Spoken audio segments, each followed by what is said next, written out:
ส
Hello!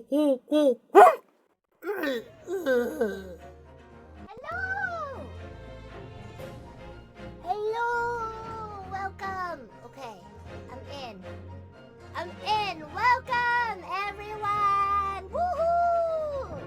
Welcome back to the Great Ace Attorney Chronicles. Finally I'm back from whatever it is. I went traveling, last week, so I had to pause this for a week. I'm so sorry. I'm so sorry for you guys and sorry for myself as well. So yeah, we're back! Where did we leave off, I wonder? Oh, the fire! The fire was set in the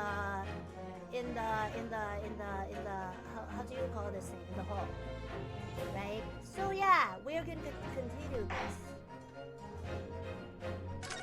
Let's go. I'm not going to prolong this any longer because I really want to know what's happening next. 18 February, 12:52 p.m. The Old Bailey defendants antechamber. What on earth is happening in there? Mr. Naruhodo, I've managed to find out what happened. Misu Sato, I was told it was an advanced form of smoke grenade, a type of exploding device that releases smoke. A smoke grenade? It sounds like a sort of thing ninjas use. They're just making sure everything's safe now. I think the trial will start again before long. But who would have done something like that? The police managed to catch someone who was trying to flee the courtroom, apparently. Flee the courtroom? Why? Well, it's a young girl of around 15, I think. A young girl? Then could it be the other passenger that Mr. McGilded was just talking about? My thoughts exactly. So he wasn't lying.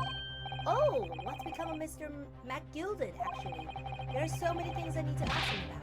But he's not here. I think he was summoned to the prosecutor's antechamber to answer questions, along with a young girl. Who is she, I wonder? And what was she even doing here at the trial? She was taking a huge risk, and for what possible benefit to herself? There's another matter that's troubling me. What's that? The 20 pence. Oh, according to the coachman, Mr. Beppo, he took 4 passengers that night at a fare of 5 pence each. That comes to a total of 20 pence exactly. But now it seems there were in fact 5 passengers, which means figures seem to add up again. She's right. That is strange. Counsel for the defense, kindly proceed into the courtroom. The trial will recommence in 5 minutes. Oh, thank you, officer. We'll go in straight away. Well, whoever she is, I imagine this young girl will be asked to take the stand and testify now. I really can't imagine what she's going to say, but it could alter the whole direction of the trial. We'll know soon enough, Miss Usato. Yes!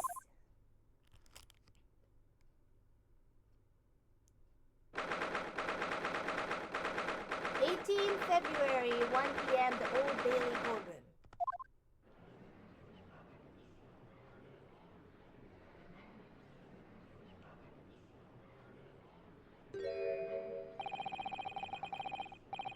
There's a young girl next to Mr. McGilded. Look. She must have been the one who caused the disturbance before. Well, after that rather eventful recess, the court will now resume the trial of Mr. Magnus McGilded. Now then, Lord Fanseats, my lord, I believe you have established the cause of the smoke-field proceedings earlier. It seems to have been an advanced form of smoke grenade, which is the sort typically employed by the army. Good gracious, the army? What's in the devil's name?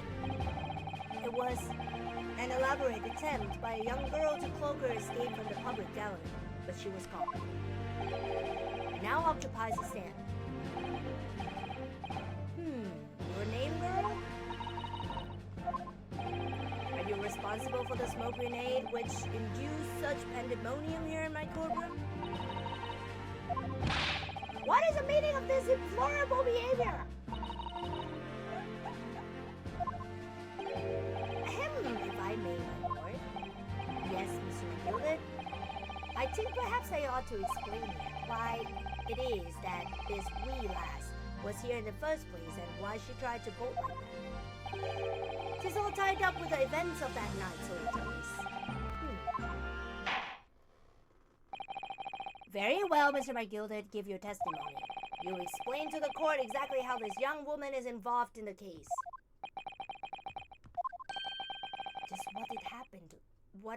Just what did happen last night? It's not like a defense lawyer needs that information or anything.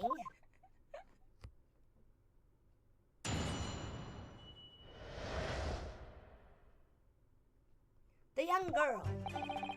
On the night in question, I took the back seat in the omnibus and promptly nodded off. Then, begorra, a loud thud and a wee scream woke me up with a fair start. There was a fellow collapsed on the floor at my feet, so I sat him up on the seat across from me. Then I turned to find out where the scream had come from. And bless my soul, what did I find?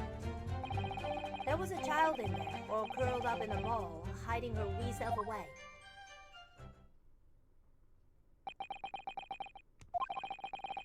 I remain somewhat baffled, I confess, but from what I gather, on the night in question, this young girl was indeed riding in the omnibus, is that correct? 'Tis exactly as the defense counsel said. This last was the 5th passenger, my lord. Oh my goodness. Very well. The defense may now cross-examine the witness. Are you ready, counsel? Yes, my lord!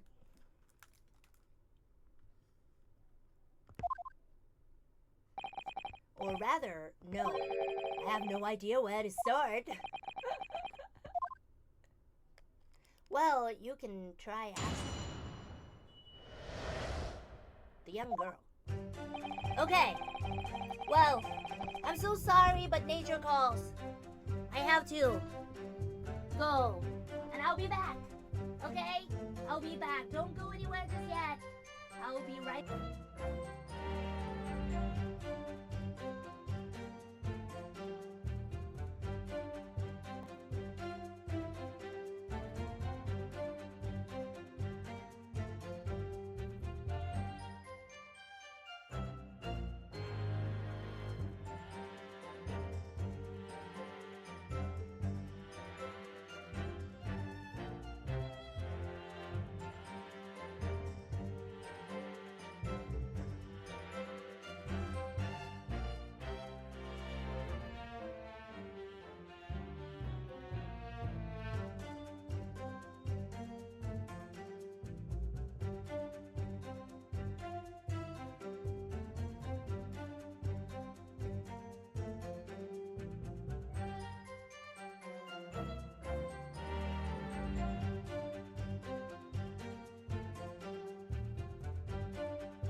sorry. I'm not usually like this. I think it was because I ate something this morning. Maybe because of the yogurt. Okay, let's continue. On the night in question, I took the back seat in the omnibus and promptly nodded off. Hold it! We're gonna click on everything. But when you first got onto the omnibus, were there any passengers already on board? There were not. The cabin was empty and there was no one on the roof deck either. You were the first passenger, as it were, I see. And that's why I took the back side as I did. Tis the most comfortable, so it is. Could you explain exactly what you mean by the back seat? By all means, tis how you already described it earlier. I'm talking about the seat opposite the one in which the poor gentleman who was stabbed was sitting. Like I said, tis the most comfortable and where I feel most at ease. And of course, I enjoy gazing through the skylight from time to time as well. Why are you dotting me? Then Begorra, a loud thud and a wee scream woke me up with a fair Hold it! A loud thud, you say, and a scream? Aye, that's right. How can I explain it? 'Twas like the sound of someone falling to the ground, that sort of noise. So you think it was the sound of Mr. Mason falling to the floor having been stabbed? Well now, you remember I was asleep at the time, so I would like to say. And when the sound woke me, and I opened my eyes, there wasn't a soul to be seen in the carriage but the fella on the floor. You didn't see anyone. But at the same moment, you did hear a scream? Ah, from the seats above you on the roof deck, I presume. Not above me, no, my lord. 'Twas from inside the cabin. But I wasn't altogether thinking about the scream. No, I was too stunned by the desperate sight before me eyes. Yeah, I would too. There was a fella collapsed on the floor at my feet, so I sat him up on the seat across from me. Hold it! You set him up? The victim, you mean? That I did, on the seat across from me, as I said. I could plainly see the poor devil was already gone. And you wouldn't leave a dead man just lying on the floor now, would you? Phew! 'Tis common courtesy, so it is. I find that a little hard to believe. Ara! Lord Francis, now why would that be? You wake to find a man lying dead at your feet in a carriage. Any normal person would hail the captain. Any upstanding member of London society, that is. Well now, as you know, I'm in some of a special line of business. The business of lending money is exorbitant rates of interest. Unfortunately, my lord, not everyone is thankful for the help I offer them, and some would even see me dead.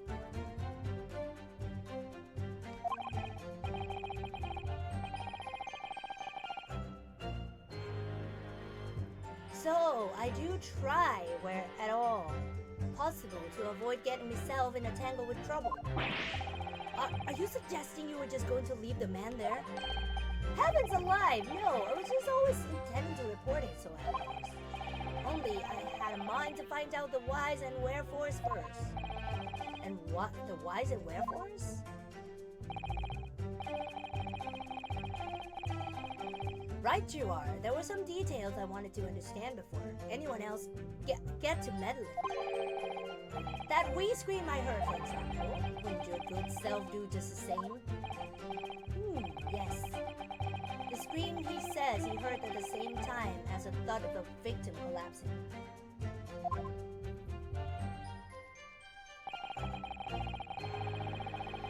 Then I turned to find out where the scream had come from, and bless my soul, what did I find? What did you find?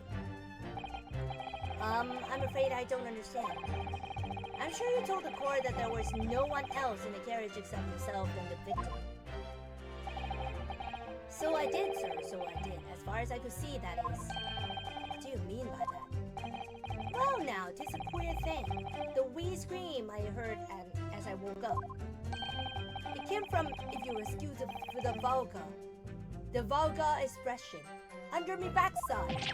Good gracious!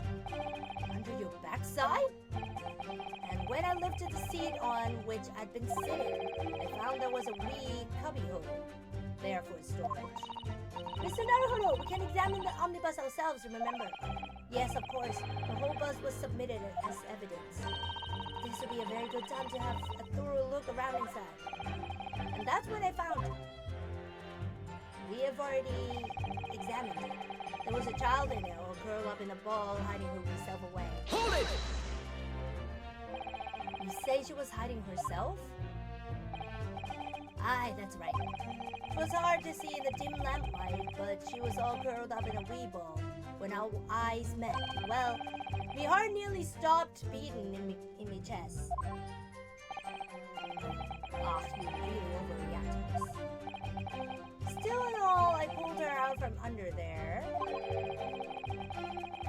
and sat her on a seat opposite so I could have a wee shin whack with her. The seat opposite? That's right, just next to the dead gentleman. You sat this young girl next to a corpse?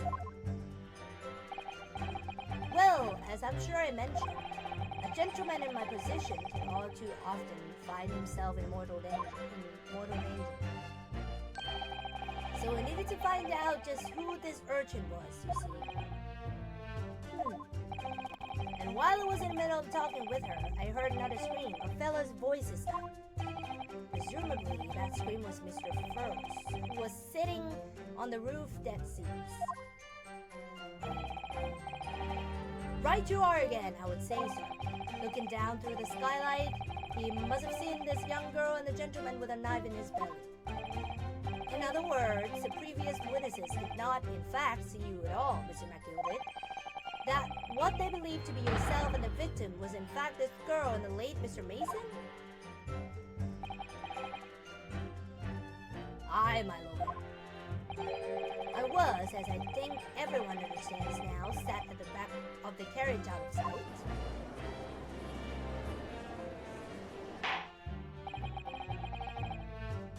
It is certainly plausible. The defendant is somewhat diminutive? What does that mean? Okay, let me open up, let me consult. I have to consult my dictionary. Diminutive. Tiny?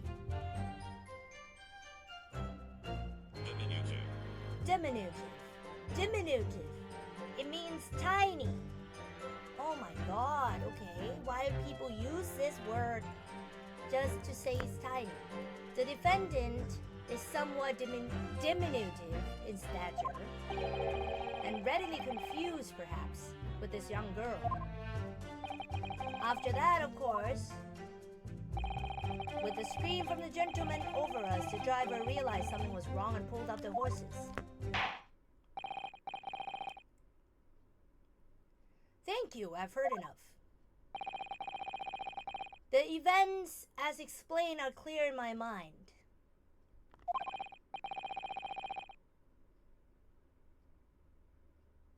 However, at least one conundrum remains. Who is the girl? Well, she's here. Her name is Gina Lestrade. Gina Lestrade, my lord. She's a chancer, earns her crust among large crowds, relieving people of their purses. What's commonly called a pickpocket. What? This girl here? A petty thief?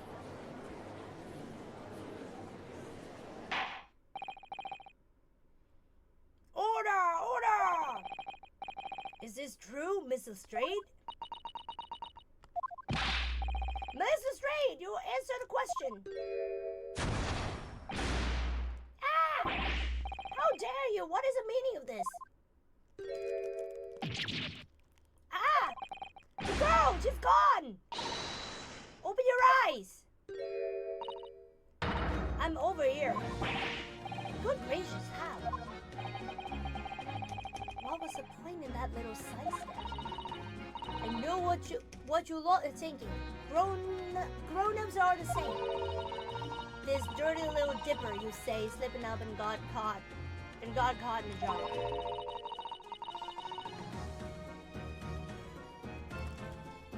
She got herself back into a corner, so she knifed the gent. Go on! That's what's in your head, ain't it? No, not at all. This is a court of law. We are here to determine the true outcast. Okay. Look, knives are for cowards. Only thugs use weapons like that. All I need for what I do is these fingers. I'm a professional, right? Maybe not in your eyes, but I got pride in what I do.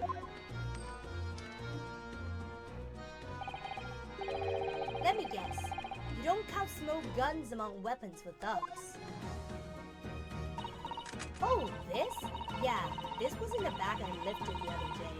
Down where they keep the four-wheel drags. It's nice, isn't it? I like the pink vest. Ah! Do not wave that thing in my direction again. So, you admit that you were riding the omnibus on the night in question.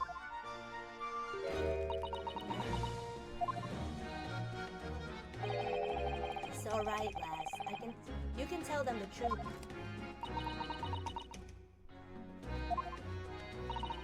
Alright, yeah, it's just like the Irishman said. The court accepts this girl, Mr. Narrastrade, as a valid and significant witness in this case.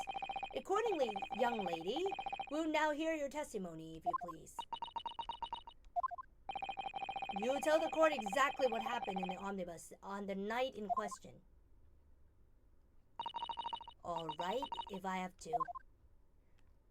Hello! Welcome! Welcome! What the girl saw. Welcome! And oh! Subscribe for 10 months in a row, Bison! Thank you so much! Thank you! Thank you and welcome! Why can't I see you in chat here? I wonder. But thank you so much! Thank you and good morning! Good morning! So we snuck inside the carriage before they hook up the horse, just like always. But it was a right old waste of time. I got nothing to show for me troubles that night. I'll tell ya, you can't see a blind thing in that hiding place. It's pitch in there. Then after a while, I hear this loud bang. Nearly jumped off my skin, I did. And the scream just came out. It's because of that the swell found me. It did help me get away, mind. Wow, she has this strong accent. Yes, he'll let you go. I fail to understand why you would let the street urchin go, Mr. McGilded. Oh, 'tis simplicity itself, my lord. You see, she couldn't possibly have killed the other passenger. I knew that for a fact. How? As I'm sure I said before, sir.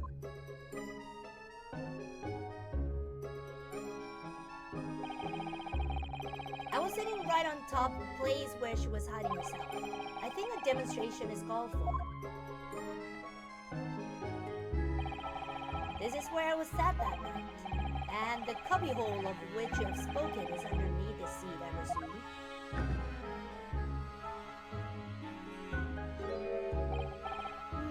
Yes, it does appear just large enough to accommodate someone of the girl's stature. Aye, but of course a wee lass was stuck in there, because I'd parked myself on the seat for the duration. Ah! So you see, that's why I let the last bolt. I knew that if the police found her there, they would automatically assume she'd done it. But I couldn't live with myself if a young life was ruined when all the time I knew she was innocent. Even though you must have realized your action will result in your own innocence being called into question?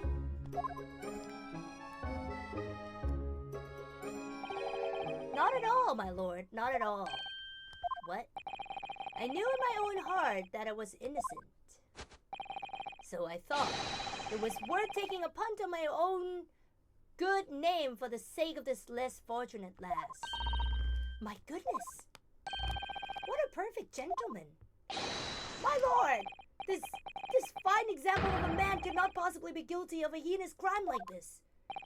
I'm ashamed of myself for ever doubting you, sir. That was easy.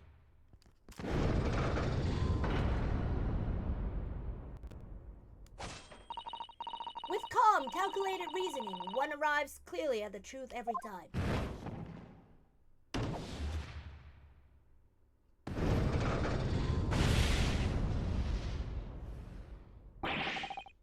Saints alive! All 6 members of the jury consensual in their leaning of a verdict of not guilty?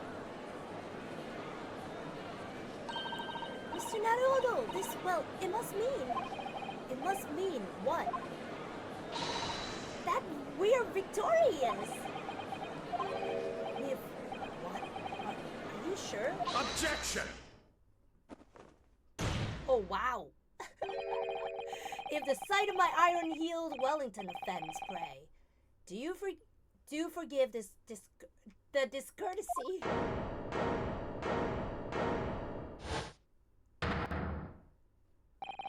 This really is a consummate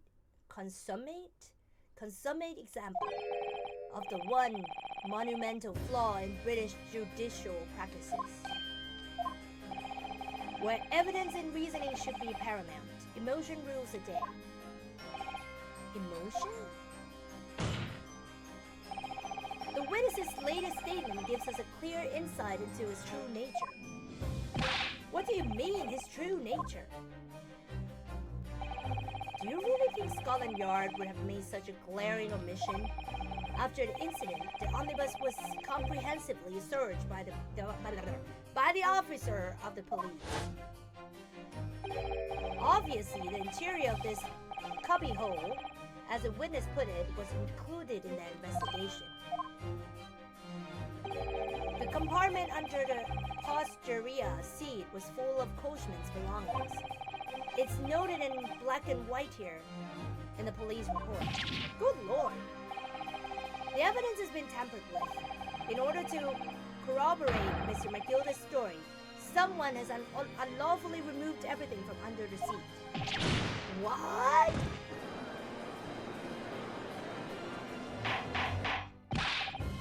Order! Order!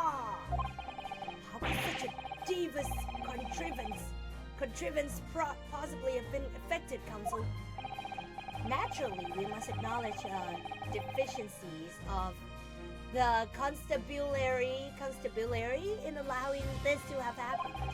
However, I assure you, when the omnibus was wheeled into the courtroom this morning, the compartment under the seat was not empty. Yeah, exactly. We checked that. Well, my Nipponese friend. Me? When the carriage was submitted as evidence, doubtless you examined it in fine detail, as would any self-respecting practitioner of the law. Pray, what did you find the condition of the under-seat compartment to be? Oh, to be sure, the young gentleman will be able to clear up this in a jiffy. Sorry? Go ahead. You tell the court now, fella. How this is all an elaborate excuse by the desperate Lord Fancies. Well, counsel, do you have something to say on this matter? How am I supposed to answer? What can I say about the state of that little compartment under the seat in the omnibus? It wasn't empty. I really don't know if giving this answer is helping my cause as counsel for the defense. But as far as I remember at least, when I first examined the compartment, I'm fairly certain there was a number of articles inside it, yes. Are you sure, counsel? Be-whisks! What are you saying now, you daft dog? I thought you were on my side here.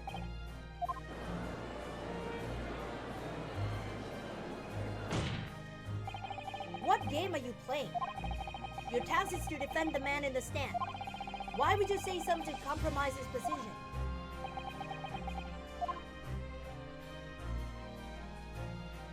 I love animation.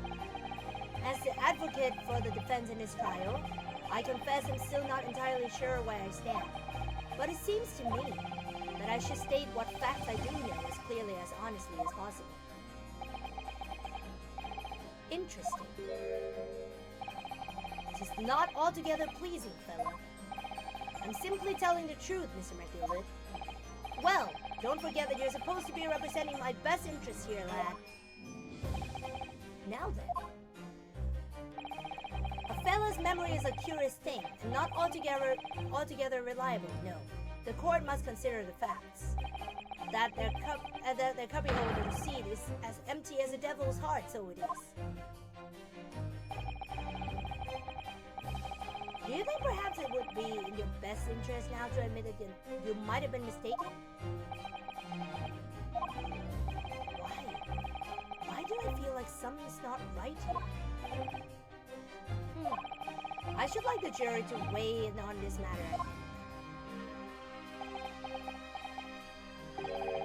That compartment is designed to house equipment used to maintain the smooth running of the carriage. The guild's rules state that omnibuses should be properly and fully equipped at all times. So it certainly wouldn't have been empty on the night in question.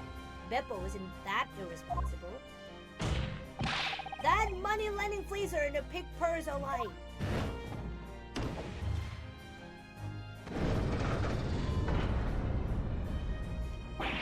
Ah! I can't believe I was nearly taken in. The stinking rich are always stinkers. Nothing but cowards. The lot of them. What? Oh no. It's a trick! Of course it's a trick! It's so easy to change your determination. Quite so! I must concur here.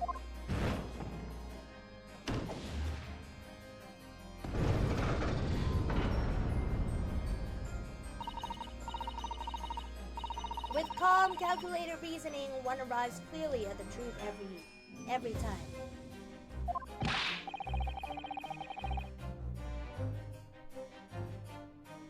Yes, but every time a different truth is seen.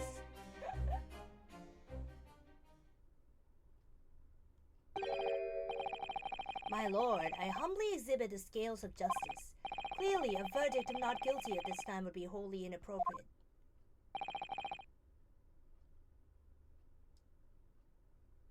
Thank you, counsel, but before we proceed any further, there is a matter of the outstanding cross-examination.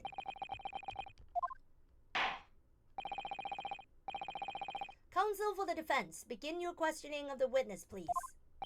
Yes, my lord. What just happened? The whole balance of the trial just shifted, almost beyond recognition. The Reaper of the Bailey is at work, it would seem.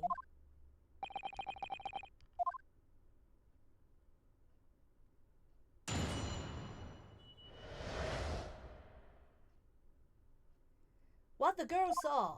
Okay. So I snuck inside the carriage before they hook up the horses, like always. Hold it! So, you were already in the omnibus before it even set off on its run? Well, yeah, I mean, what's the point of spending a joey to make a few bob, eh? That's a rum idea, innit? I suppose she means there's no point spending money to make money. It actually makes sense. Counsel, may I remind you that this girl is a petty thief. Kindly refrain from imitating her tenants. Well, that does clear up the little mystery of the fares and all. 4 paying passengers at 5 pence apiece, making the 20 to which the captain testified. And one little scapegrace riding for free. The red conch of a driver always goes for some grub before its last runs. So that's when I slid into the carriage and get myself hiding under the seat. Nice and easy, right? But your hiding place is a storage compartment, full of equipment for the coach, you know?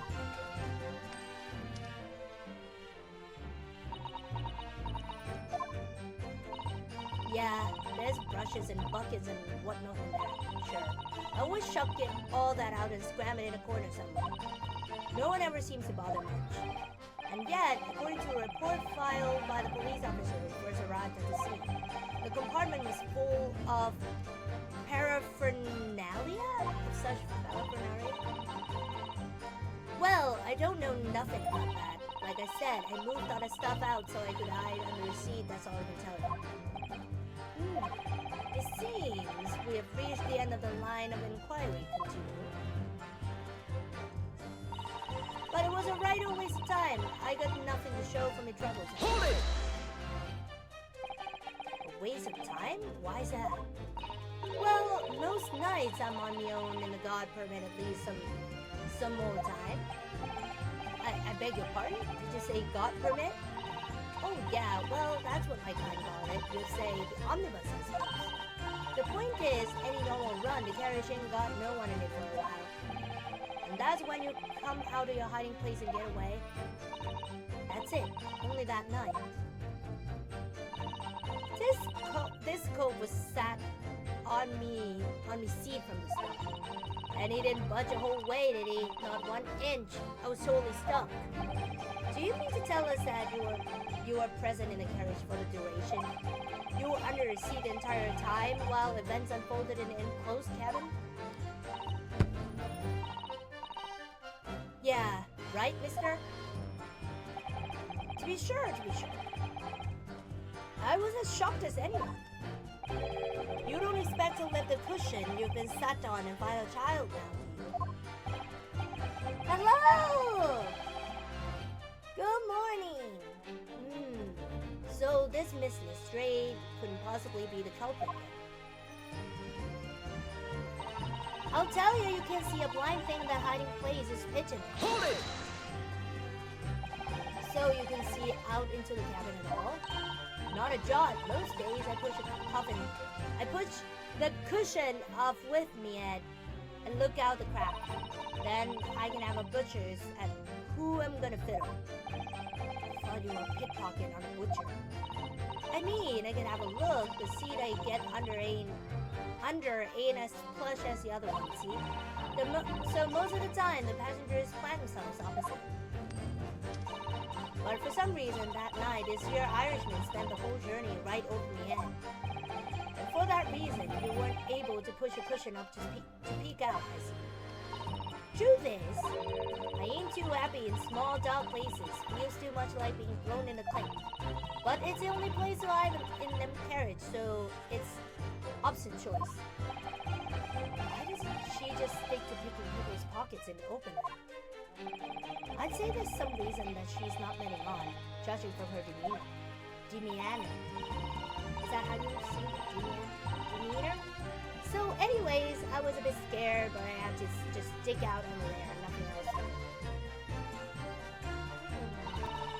Then after a while, I hear this loud bang. Nearly jumped on my skin, I did.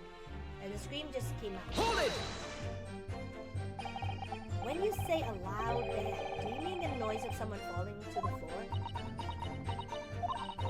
Could have been, I suppose. I don't remember so well. Point is, it made me jump. And you let out a scream involuntarily. That's right. And then I felt the cushion over my head get lighter all of a sudden. Presumably when the defendant got up in order to help the victim, yes. Or not. It could equally have been the moment the accused stood in order to stab his victim, could it not? Well, girl, did you see what happened at that crucial moment? Yeah, I saw it. I pushed up the cushion and had a quick butcher's while I had the chance, didn't I? The Irishman was sitting up the bloke what had fallen on the floor on the seat opposite. That matches Miss Matilda's account, of course. But then, the fellow suddenly turns around and looks right at me. I sunk back down again, but it was too late by then. I should never have risked looking. It's because of that, this well found me. It helped me get away, my Hold it! And when Mr. McGilda discovered you, he pulled you out from your hiding place. I was scared stiff, I was. He dragged me out and sat me down in the seat and all. Next to the victim, Miss Mason? Yeah, thus he was still bleeding. Then the carriage lurched a bit, and he ended up falling onto me. Ah, how awful. Both me hands got covered in blood. It made me feel sick as a dog. Both her hands covered in blood? That must be what the rooftop passengers saw. After that, I believe you talked with Mr. McGilder for a while, is that correct? He asked me some stuff. Wanted to know my name and what I was up to and that. Then I heard something from up above. Someone screamed. Yes, Mr. First on the roof deck. One would presume. Well, I didn't want no one seeing my face, so I didn't look up. Then the horses were drawing up smartish, and this here Irishman says to me, "Get back into the seat. I'll see what you can get away later. All 6 members of the jury had decided the defendant was innocent. For one brief shining moment, yes. It's clear that they are all still very unsure. If we could just find some conclusive piece of evidence among this new testimony, I'm sure it would clinch the verdict we want. Yes, I think you're right. I have this niggling feeling. Something's bothering me, but I just can't quite put my finger on it." Okay. I have to present something. It gives a cause of death as internal hemorrhaging as a result of a single stab wound to the abdomen.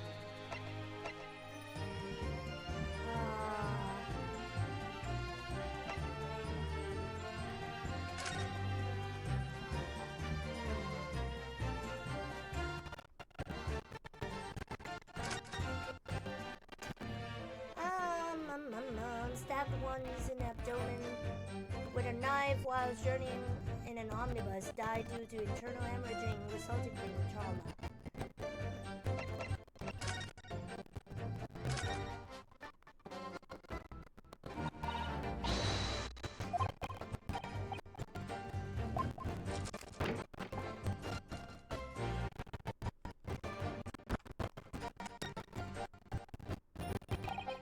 That's blood, isn't it? Is something wrong? Oh, it's just... Well, this blood stain is so obvious. And yet Van Seeks made no mention of it. I suppose it does seem a little strange. Why do you have such a bad feeling about this? Was it here before? I don't think it was here before. This seat has a handle, it seems.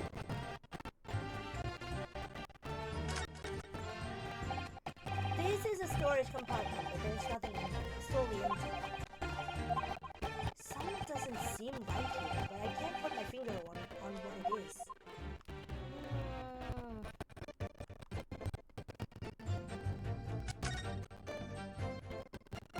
That's blood that's soaked into the seat, the victim's obviously. Yes, and that seat will be clearly visible from the roof deck. Would you really stab somebody in full view of the other passengers like that, I wonder? Well, it was after dark, and there was a lamp on in here, so perhaps the culprit couldn't see anything outside through the skylight. Whichever way you look at it, doesn't seem like it was a planned attack.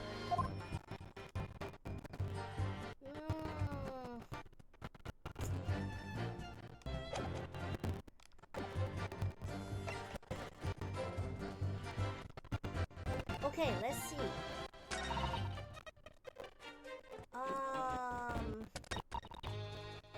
Can't see a blind thing in that hiding space is pitching. And after a while I hear this loud bang. Nearly jumped in my skin.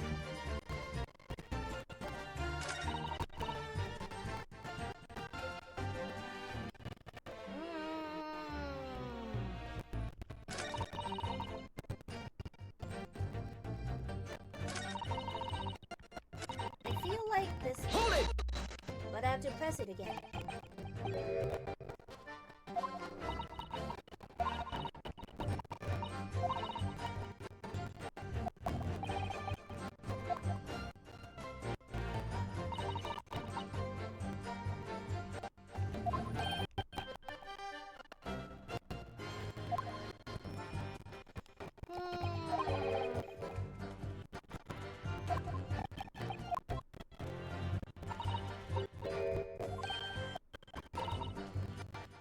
pushed up the cushion and had a quick butcher's while I had the chance. The Irishman was sitting up the bloke what had fallen on the floor on the seat opposite.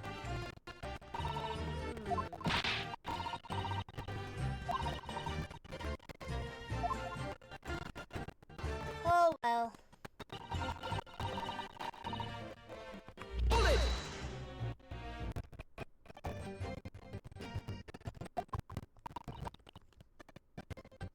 Oh my god, what is happening with my card capture? Something is happening. Okay, let me fix this real quick. Let me fix this. Something happened.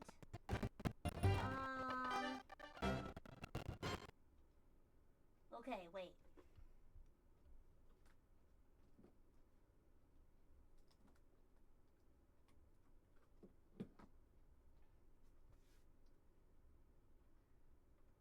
Something happened.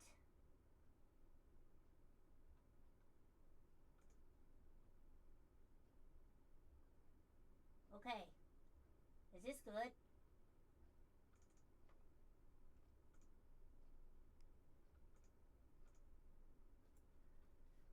Okay. The voice is... Wait, the sound is gone. What the heck?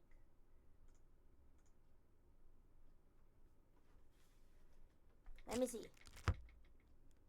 Wait, where is it? Don't do this to me.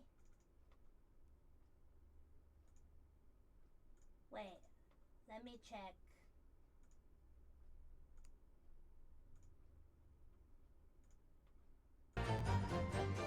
Okay. Oh my god. What is happening? Okay.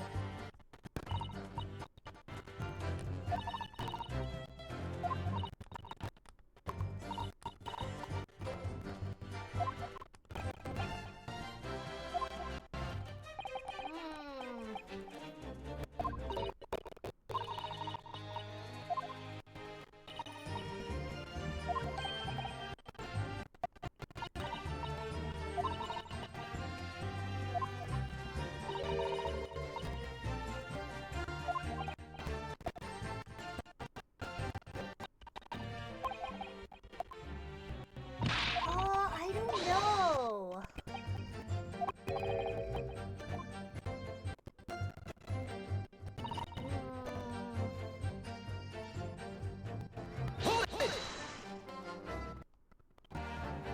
Let's see.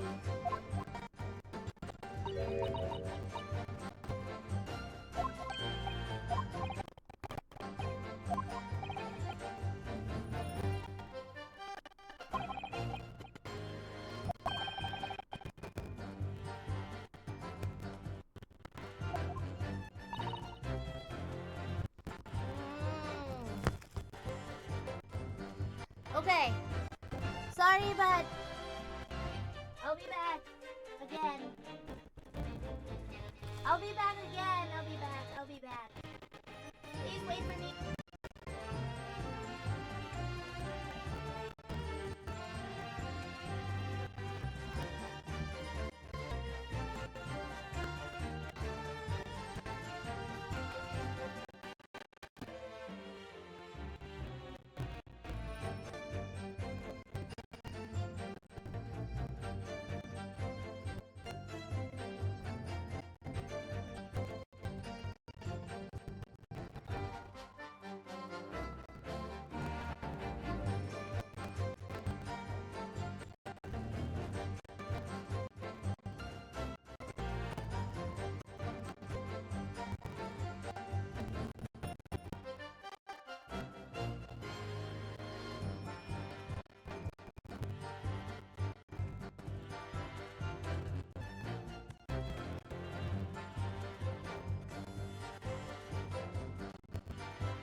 is wrong with me? Okay.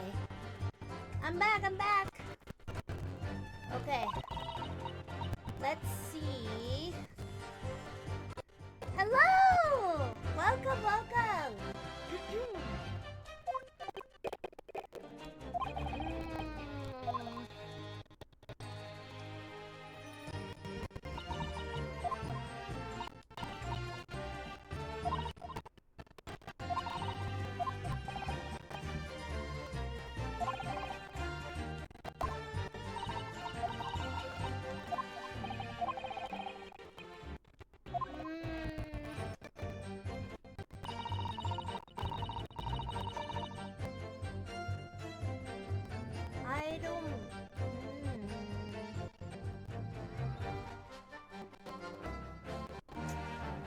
I don't know what I could show them. I think it should be the omnibus.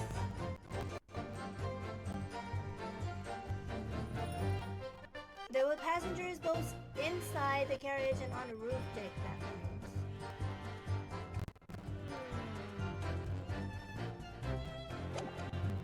Hold it!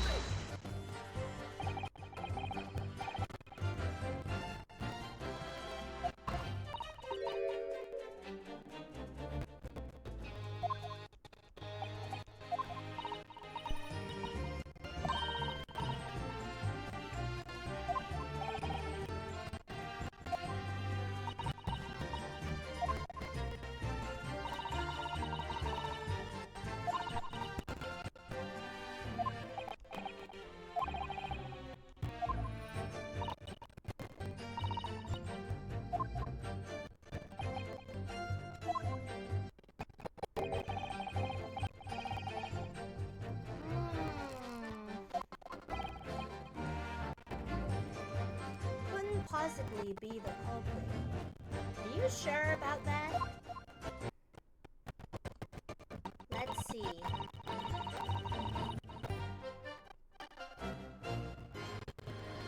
It's pitch in there. Yeah, I didn't think there was a blood stain on the floor in the first place, but you know, something was totally wrong because I'm pretty sure I checked. You can't see a blind thing in that hiding place. Hold it! Pitching.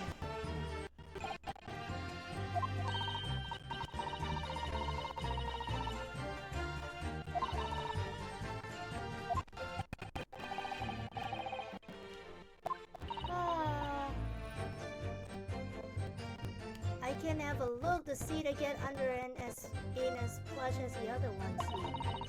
So most of the time the passengers plan themselves opposite. But for some reason that night this here Irishman spent the whole journey right over the end. And for that reason you weren't able to push a cushion up to peek out, I see. Truth is, I ain't too happy in small dark places. Feels too much like Well, no. Ooh. Me. Is something wrong, Mr. McGilded? Oh, I do apologize. Was there something the matter, Counsel? I'm just wondering if Miss Lestrad's last comment made some occur to you, perhaps.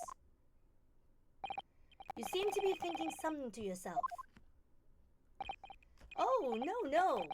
'Twas nothing important. I was feeling bad for the poor lass is all.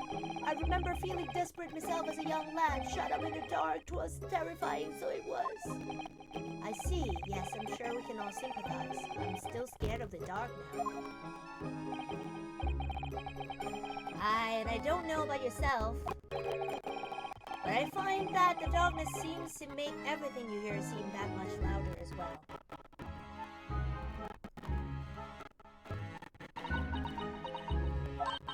Yeah, I suppose it does. Maybe. Lestrade?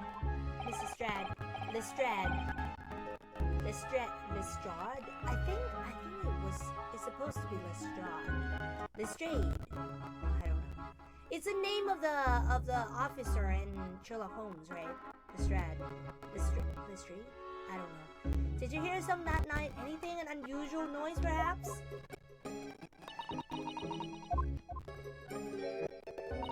Nah, not really. All I could hear was the Irishman snoring.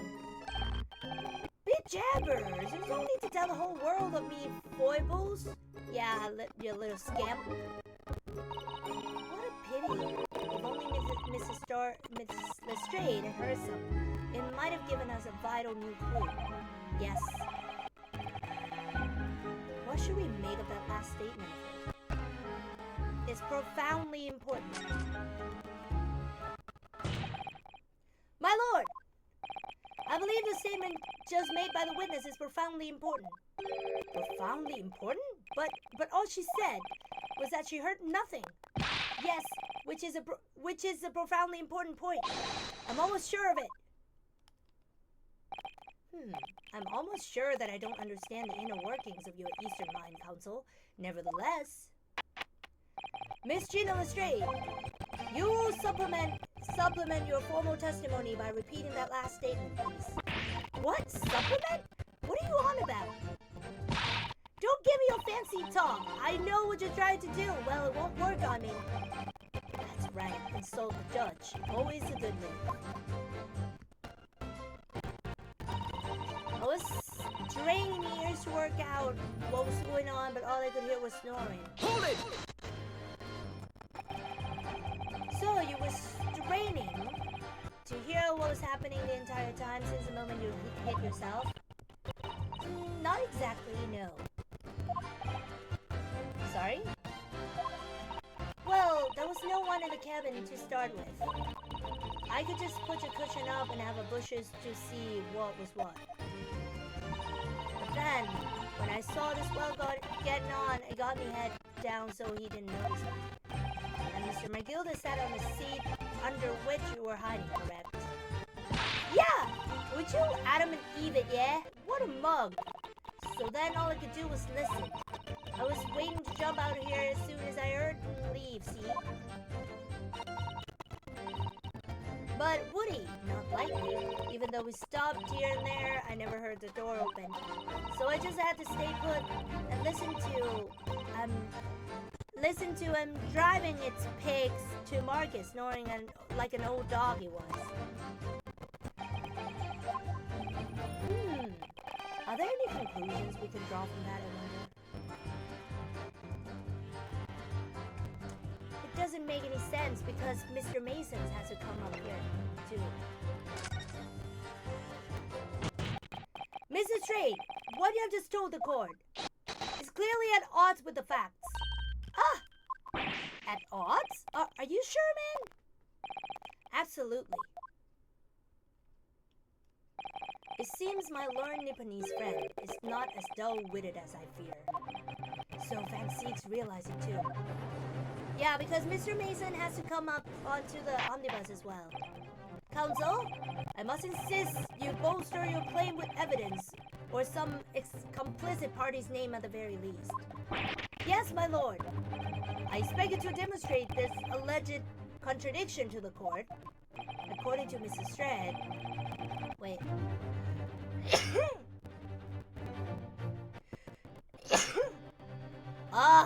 What is happening? What is happening with me? According to Mrs. Strad, while she was hiding in the omnibus that night, she heard nothing but the sound of Mr. McGilda snoring. But think, think. There's something else she should have heard. Show a person. Very well, my lord. Allow me to elaborate. On a particular sound that Mrs. Strade could not have failed to hear on the night in question. The sound very clearly explained by the presence of the following person.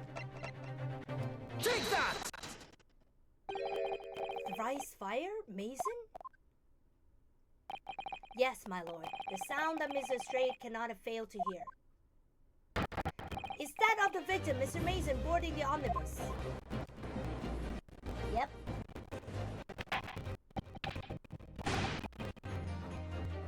Order! Order! Explain your reasoning, counsel. Mr. Shred, allow me to confirm something. You claimed earlier that you were the first person on board the omnibus, is that correct? Yeah, of course I was. I got on while the driver was in the pub, didn't I? And the next person to board the omnibus was Mr. McGilded? That it was. Not a soul was in the cabin when I climbed on board. At least not in plain sight. So you were, to all intents and purposes, alone in the enclosed cabin of the omnibus at that time. Did I not say as much? I wasn't traveling with anyone else, if that's what you mean. Yeah, I saw him get on, remember? Through the crack under the seat cushion. He was on his own for sure. And from what we've heard, the carriage made a number of stops after that on its onward journey. During which time did you not hear the door opening or closing at all? Nah, I never heard it. That's exactly what I was listening for, weren't it? Waiting for his well to leave. In which case... When and how did the victim end up in the carriage? Ah! We know that the victim collapsed inside the enclosed cabin of the omnibus. Therefore... Ooh! Hello! Wait. Hello! Good morning! Good morning! Thank you for the follow! Bless you, thank you so much. Hello, hello! Thank you everyone for coming, thank you! Thank you, good morning! Miss Lestrad's statement about what she did or did not hear is at odds with the facts. Ah! Finally! Yes, his petty thief statement was clearly flawed. Lord Van Cease! Yes, he knew all too well that there was an inconsistency in Miss Lestrad's statement. Miss Lestrad's statement! It would seem words of thanks are in order, my learned friend. What are you talking about? You have demonstrated matters impeccably. This witness and her colorful statements are entirely unreliable. Her words are convenient untruths, nothing more.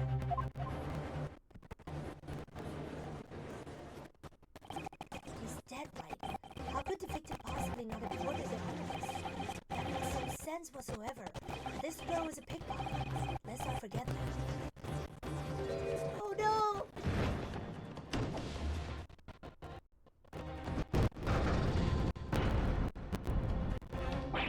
Ah! She didn't even say anything.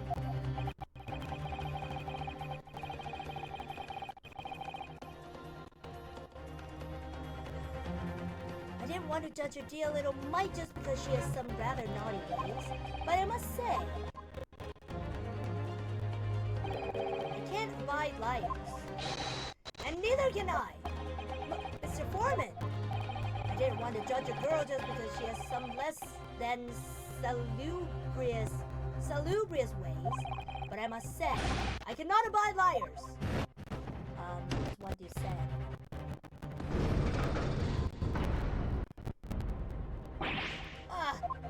Mr. Naruhodo, there's 5 jury members leaning towards guilty.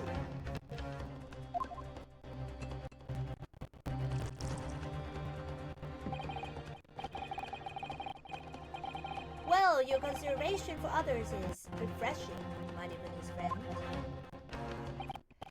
To the considerable troubles you have spared me.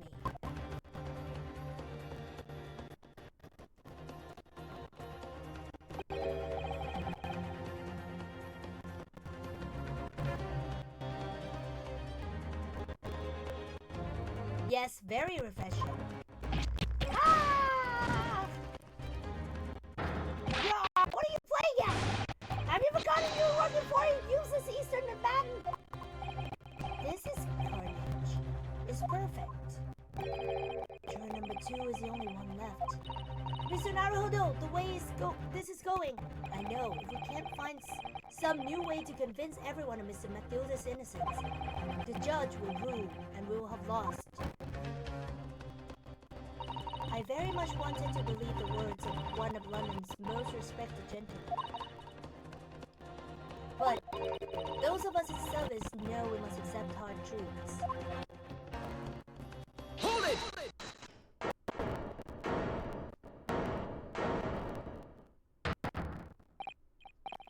Yes, the witness's last statement seems to have revealed a critical inconsistency in her story. However, if we consider the possibility that her statement is in fact the truth, it may shed an entirely new light on this whole case. What are you saying? Counsel? I'm sorry, sir. Whatever do you mean? Counsel, I will not tolerate you attempting to prorogue my adjudication. Explain yourself at once. When the accused boarded the omnibus on the night in question, the victim was nowhere to be seen. Subsequently, the carriage door was not heard opening a single time, as testified by the witness in the stand. And yet the victim's body was found inside the carriage.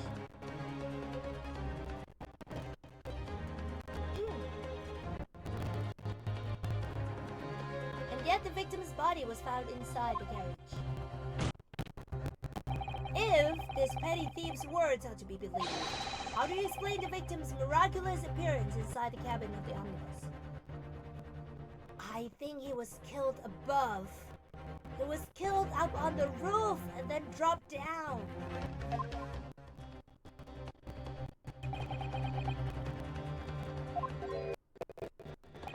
There's only one way to explain how the victim came to be inside the carriage. He was in there already. There's another entrance. There's another entrance. If the door wasn't open even once, the only explanation is that the victim entered the enclosed cabin some other way. Objection! I wondered what new fantasy you'd come up with your blind panic. But behold, the omnibus is here for all to see. Only one side of the enclosed cabin is furnished with a door. The other has only windows. Fixed windows, which cannot possibly open, in short. There is no entrance to the cabin other than the door. Objection! But there could be. There's one possibility you haven't considered. Oh, really? Yes, one other way inside that isn't the door. Another opening, the use of which allowed the victim to appear inside the enclosed cabin.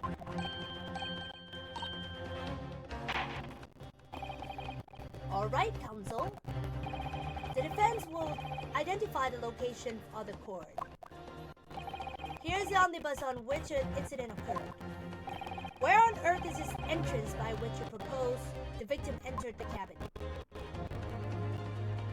Take that! The answer is obvious. It can only have been the skylight.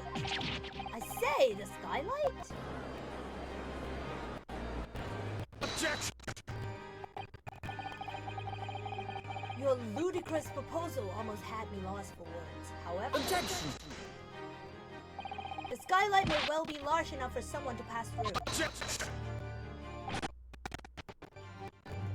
So you claim, but do you have a shred of evidence to support your addle-brain theory? Both Mr. McGilden and Mr. Strait said the same in their testimonies. They each claimed to have heard a loud thud, such as a noise made by someone falling to the floor. Yes, which has already been explained, as the sound of the victim falling from his seat having been assaulted by the dagger. Yes, it has, but would a man slip from the seat onto the floor really have made such a loud noise as the witnesses described? A noise loud enough to cause Mr. Strait to let out an involuntary cry, in fact. Good gracious! Perhaps, in fact, that was the moment that the victim made his entrance into the cabin. No, let me rephrase that. The victim didn't enter the cabin as such. He fell into it. Objection! You're now suggesting that the victim fell from the skylight into the cabin? That's simply impossible. How can you be so sure? Because if the victim has fallen and slid through the skylight, as you say, the passengers on the roof deck would have seen it happen. And yet, not one person made mention of such events in that testimony. Well, yes, that's true.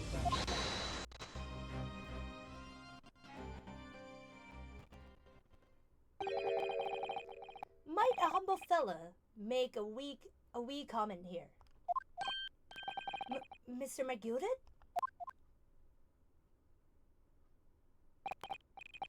To be sure now, the two fellas who sat on the roof that testified afore said nothing of the victim falling through the skylight. But it seems to me, my lord, that 'tis not so much a case of them not saying, but... Aye. 'Tis a case of them being unable to say. What? I think perhaps the two fellas do be having some of a compelling reason not to mention what happened. Would you not agree, fine ladies and gentlemen of the jury? Oh my goodness, surely not. Those two chaps on the roof? You mean the ones who stuck that knife in the man were... Ah!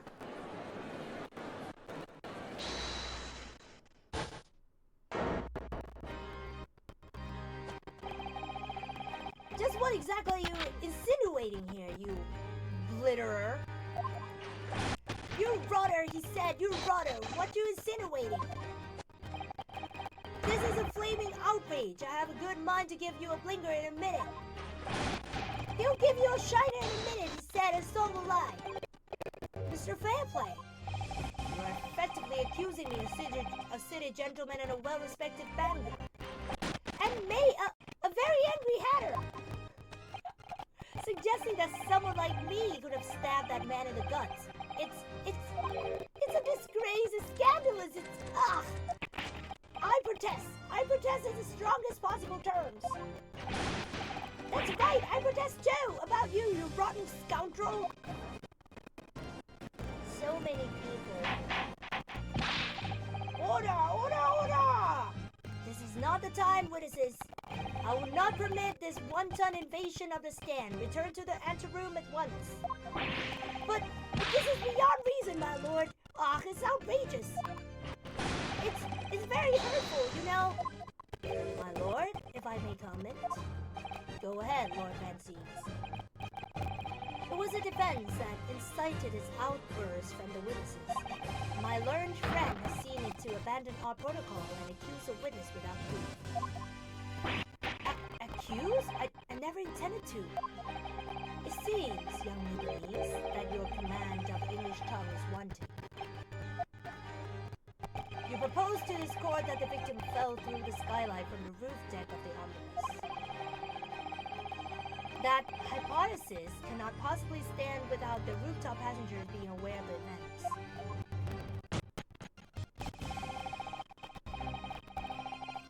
You have branded these gentlemen liars. You have intimated their criminal guilt. In our British courts of law, that is what is termed a baseless accusation.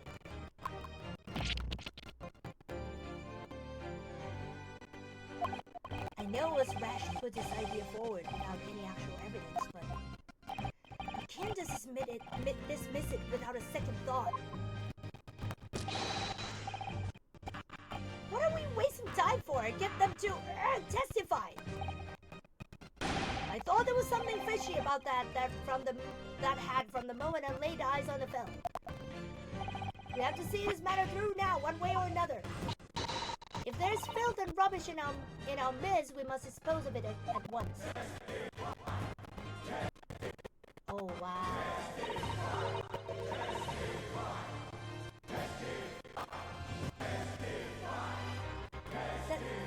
What's happening, Mr. Naruto? The spectators in a public gallery. They're in a complete frenzy.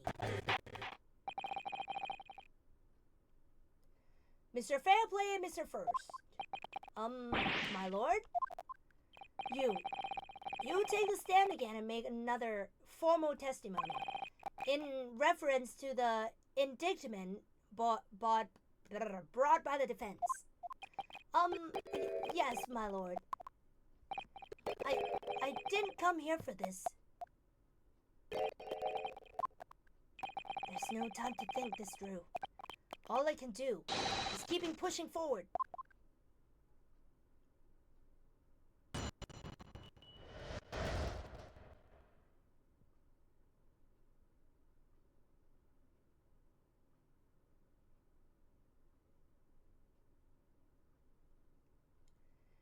Refuting the accusation.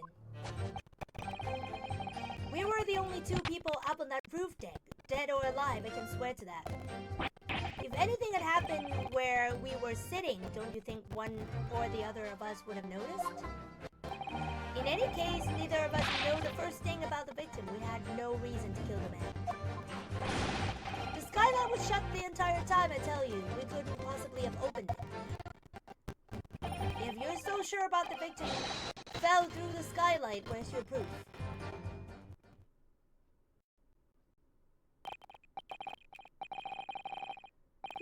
I must say that on listening to this testimony, it is somewhat hard to imagine how either witness could have performed any malevolent act on this open rooftop deck without the other noticing forthwith. That's right, you see. We're innocent, I tell you. Although logically, of course, the argument falls down if the two of you are in conclusion with one another. What? Eh? According to investigations by Scotland Yard, the two witnesses share no common dealings. Huh. Well, don't trust coppers any more than I trust a stinky rich. Something doesn't feel right here. The trial is going in our favor, really. So why do I feel so uneasy? Counsel for the defense, over to you. Your cross-examination, please. Oh, yes, my lord.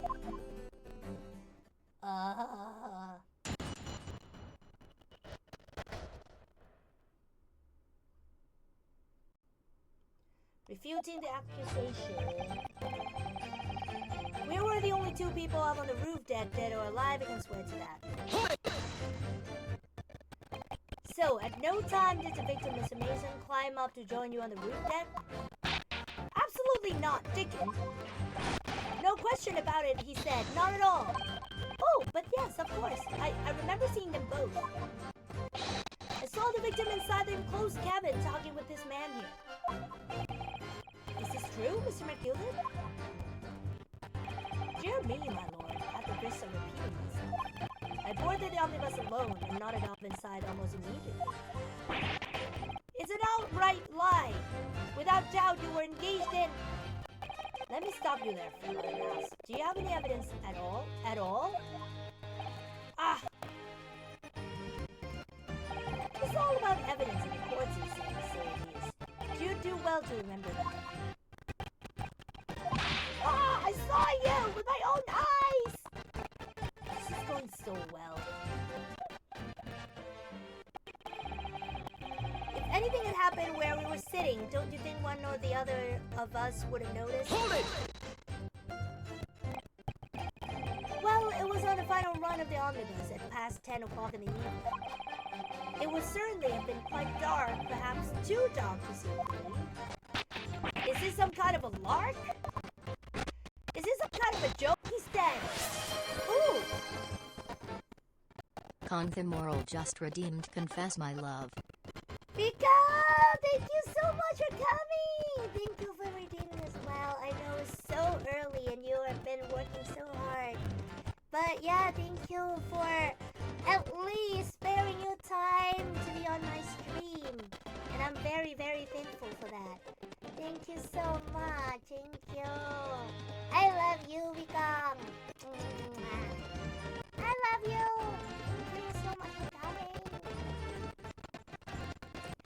Is this some kind of joke you said? Is that what this is?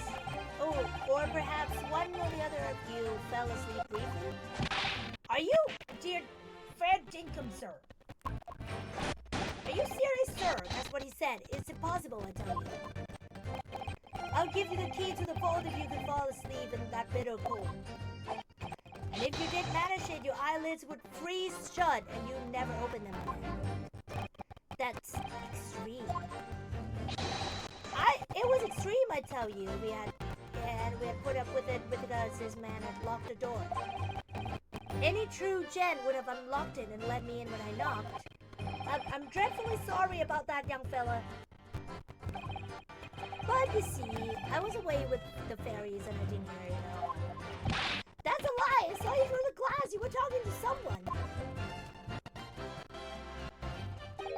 Now, it was a cold night, so it was. People do be seeing things that aren't real in the cold. 'Tis hardly surprising. Seeing things? I believe we have reached the impasse here on this particular point. Ah, you! Don't take it personally now, lad. If I'm a suspect in this case, then 'tis only fair that you and the other fiend are too. Open and free competition is what a capitalist society is all about. This isn't a competition I should like to be involved in, really. In any case, either of us would know the first thing about the victim. We had no reason to kill the man. So, you had never met Mr. Thrice Fire Mason before? Oh, Luna, no, not once, never. He had never met the man before, he said, never. And you, Mr. Furs, had no prior dealings with the victims either? That's right, sir. Hatters don't have much to do with brick makers, to be perfectly honest, sir. No, I imagine not. You see? How many different ways can I put this? Neither of us have remotest connection to the gentlemen who are inside the cabin. Excuse me? Mr. McGilded? Yes, counsel. What can I be doing you for? Did the witness's last statement give you the pause for a thought somehow? Not the remotest connection. Is that right now, I wonder? What are you insinuating now? Ah, Mr. Fairplay. It has been too long, so it has. Eh? If I'm not very much mistaken, I believe 'tis fast approaching, is it not, your repayment date? I beg your pardon? Hee, you borrowed 20 guineas from me, sir. At an unconscionable rate of interest, you tricked me. It's extortion. Well now, is that a touch of begrudgery, is it? The sort of begrudgery that might motivate a fella to pass his crimes off on another. Ah! And young Mr. Furs? Me, sir? What do you want with me, sir? You do be making hats for a living, do you not? That there top hat sliding out your head, is that one of your own creations, is it? Oh, well, I'm still just an apprentice, you understand. I'm learning to find the perfect fit for whatever fine gent walks through the door. The perfect fit, is it? Well, 'tis a very distinctive design, so it is. Many customers like it, I tell you. They like a distinctive touch. Customers? Such as Thrice-Fired Mason? Ah! There was a photographic print of the victim summoning as evidence before, my lord. This you mean? I can't help thinking that poor fella's hat looks distinctly familiar, wouldn't you say? Oh! That's one of my hats! Aye, that it is. So it was see if the printmaker was a customer of yours. The sort of customer I'd wager you could have had a wee quarrel with over distinctiveness of the goods. No, sir. Absolutely not, sir. Well, there's really nothing more to add. It would be right to say that the two fellas here haven't the remotest connection to the victim, you see. I rest my case. You little weasel. Ah! He's better at this than I am. Gosh, Mr. McGilda has certainly been thorough in this research, hasn't he? Please, don't let me. Oh, I got the gold trophy. Don't let me hold up the proceedings. The skylight was shut the entire time, I tell you. It couldn't possibly have opened. Hold it! Are you quite certain about that the skylight was shut the entire time?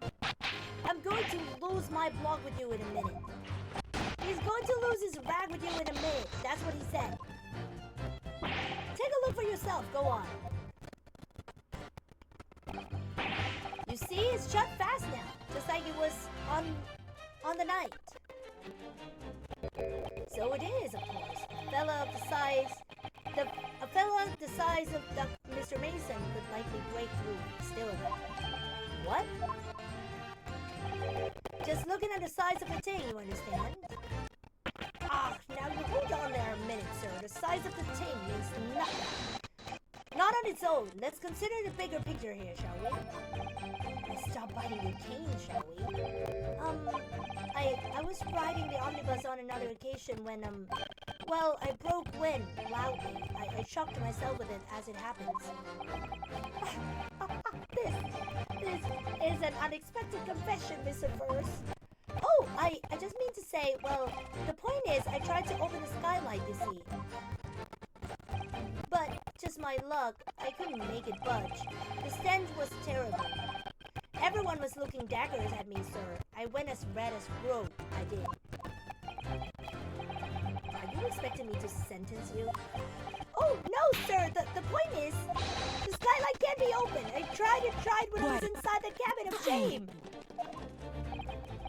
The skylight doesn't open, you say. So that proves it. We could have kicked the victim down into the cabin below, I tell you. Neither of us could. Nobody mentioned anything about kicking anyone. Like I said, these details are little nuggets at best. It's a mother lode we should be looking for. If you're so sure the victim fell through the skylight, where's your proof? Hold it! Proof. That's right, I demand to hear it. We came here to say what we saw, I tell you, not for this. But you call us both Shizer? Ran us as criminals.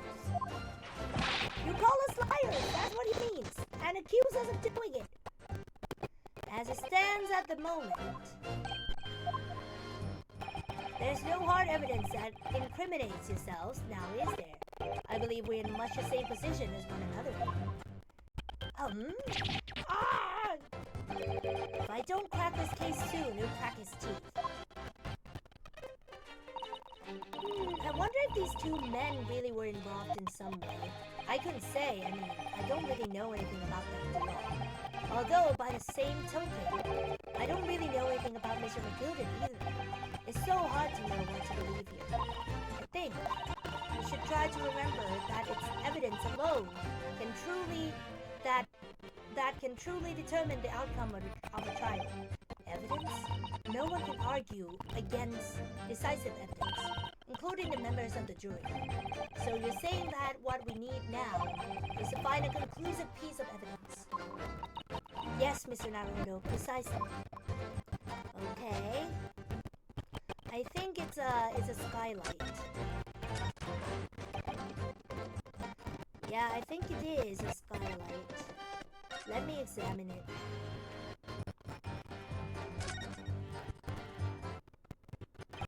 You can certainly see the inside of a carriage through this opening, that's for sure.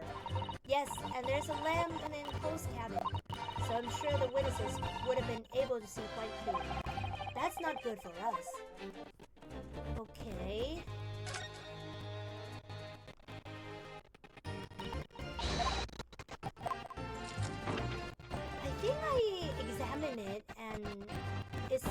it can only be open from the outside, right? It's quite a large skylight, isn't it? Yes, quite large enough to afford a good view into the cabin from the roof deck. And there doesn't appear to be a handle or catch of any description. So I suppose it can be opened from inside the cabin at least.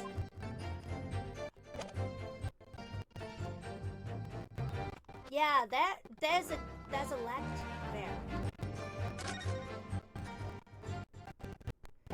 You can certainly see inside. Oh,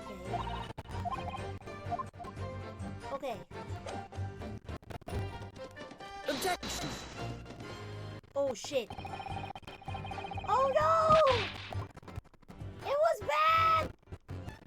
What do you mean?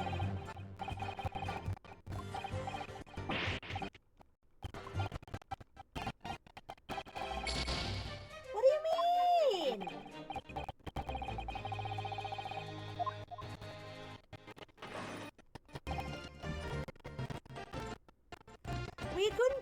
We couldn't possibly have opened it. Oh shit. Wrong button. Okay. Maybe the other one.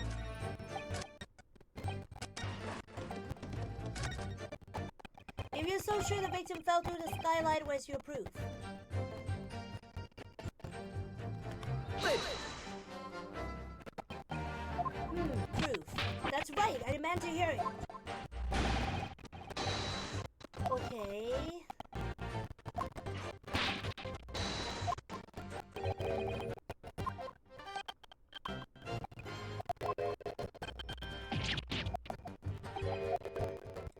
Okay, maybe it's this one?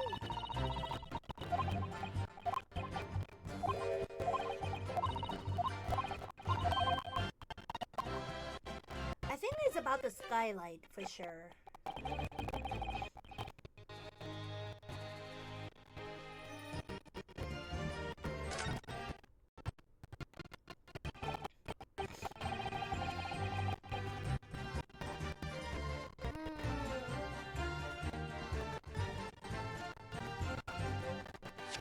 What do we have? We don't have anything.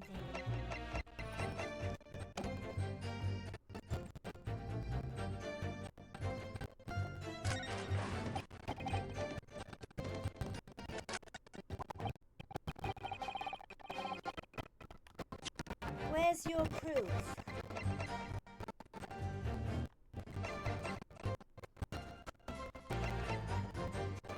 Objection! Oh shit! Oh no, I'm bad again! As I look at you, counsel, I see your trembling hand, your pallid expression, your perspiring brow. Huh? It seems to me that is a damn inconsistency here, with a misplaced confidence in your assertion. Ugh, he has a damning tongue. You invited, sir. Oh no. Where's your proof?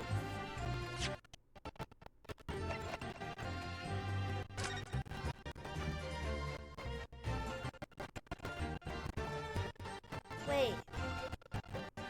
He lost a button here? Okay. I think I have to examine it.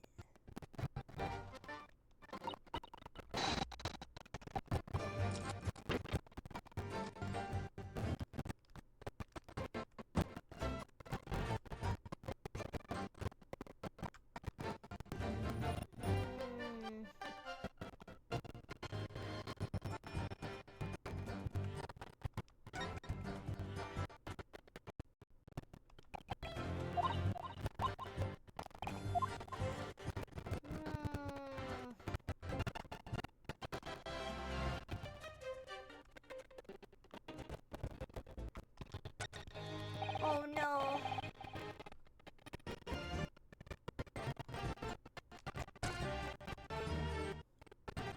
I only have 2 chances left. Okay.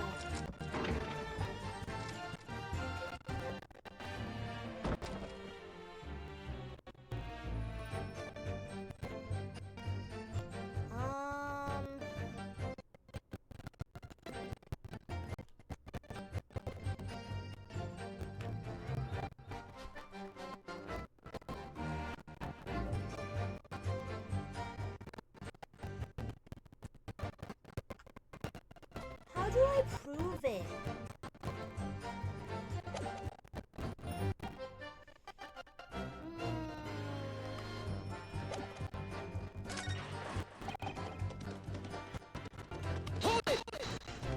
Shut the entire time. Are you quite certain about that?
I can't open it from the inside. Oh, okay. Do you have something to say about that, Mr. Straight? Yeah, we have to keep pressing until somebody is making, you know, something up. Mr. Straight.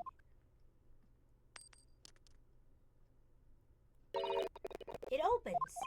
The skylight. That is what we're talking about, right?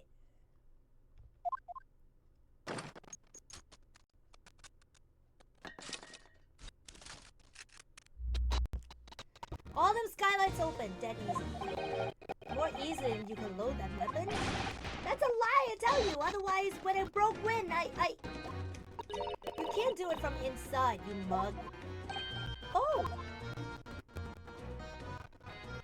Look, a few weeks ago, I was up on the roof deck of one of them drags. And I had a great haul. I mean, I had purses coming out of ears. Mrs. Shred, this is not the forum to be eulogizing on the subject of your criminal activities. Well, anyway, I had a bit of a scare. When I lifted the last bloke's purse, he got wise to me. All four of them surrounded me so I couldn't hop off the bus and leg it. So what I did was I used the skylight to open the catch and jumped right through. What? Yeah, the catch for them skylights is on the top side. That's why you can't open them from the cabin. The skylight opens from the roof deck? Barely!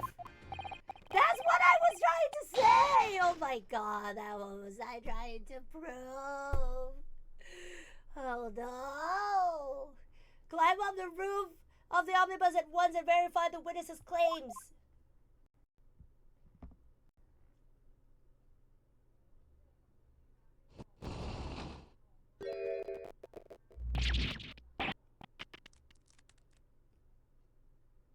Oh, my hat! See?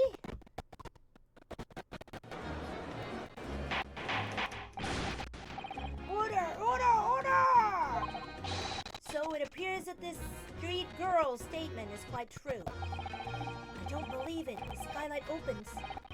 And from the roof deck. Mr. Naruhodo, this could be the clue we've been looking for. Well, counsel for the defense, please continue with your cross-examination. Yes, my lord. So, the skylight opens. Perhaps I should investigate for myself. Oh my god, I lost 2 because of that.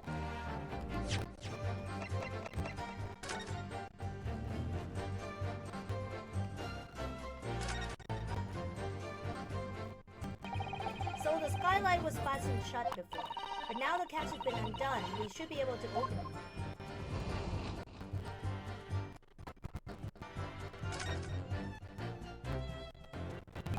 You can certainly see inside the carriage through this opening, that's for sure. Yes, and there's a lamp in an enclosed cabin, so I'm sure the witnesses would have been able to see quite clearly. That's not good for us. Okay, we have to see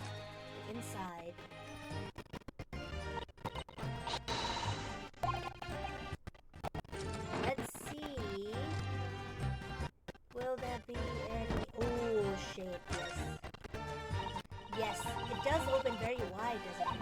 Wide enough to kick someone like you through, certainly, Mr. Naruto. Why someone like me? Ah! What is it? Look, just here! Look at this! That's without question. It's blood! Why would there be a blood stain there? Surely, it can't be unrelated to the case, can it?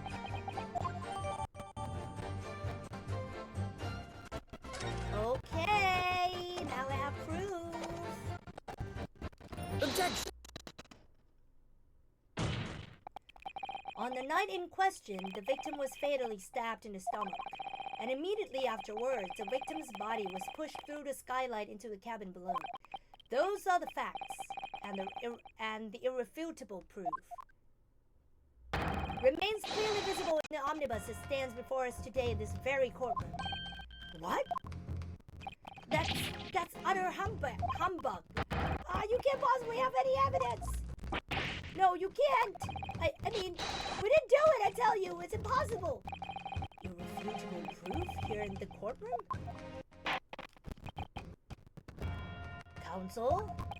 My lord, I believe everyone would appreciate a little clarification here. Where exactly within the omnibus is this evidence to which you allude? You point out what it is and prove the victim fell from the roof deck through the skylight.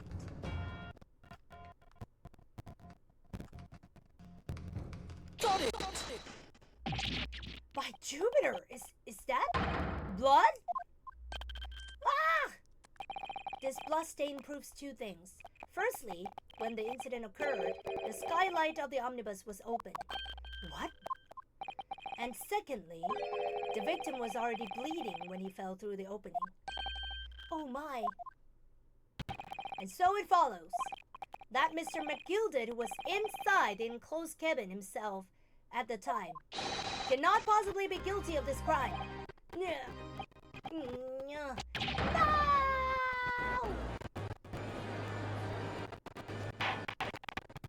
Order! Hold it! But the blood could have sprayed up there where the fellow was stabbed inside the cabin. And only found its way to that particular spot on the skylight? Sure. And that would be very convenient. And let's keep it in mind that a skylight catch can only be unfastened from the roof deck. I myself wouldn't have been able to open it now, wouldn't I? But! There's no way to know for certain, is there? If the gent really fell through the skylight, I mean. Why didn't you have a good look at the floor of the cabin between the two seats, Mr. First? It's all too plain, you see. There's an aftermath that shows a poor fella dropped from a fair height right there, so it is. But it can't be. It's all... Hold it! My fellow jury members, I think we can all agree that this is clear proof of the defendant's innocence, can't we? I believe we can, yes sir. It's clear to me now whether filthy rubbish can be found in this courtroom. So, they thought they could pull the wool over my eyes, did they?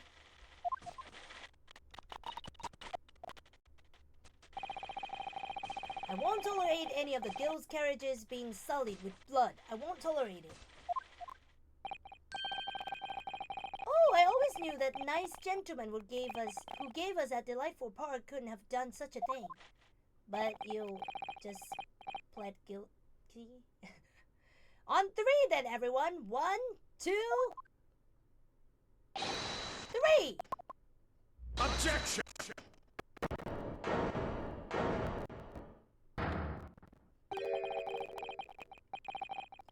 A chilling performance, Mr. McGilded. Oh? And what would you be referring to there now, Lord Van Seeks? A blood stain on the frame of the skylight. On the skylight, such evidence is null and void. What? Why? For one extremely simple reason. That smear of blood never existed. What are you talking about? there for all to see and is clearly blood. I personally attended Scotland Yard's investigation of the omnibus. The officers involved went over the carriage with a fine-tooth comb, so it can state with absolute surety. No such smear of blood existed in the carriage. At least, not until this trial began. But, are you suggesting, Lord Van Seas, that this stain of blood was fabricated, my lord? Yes. And while this court has been in session... What?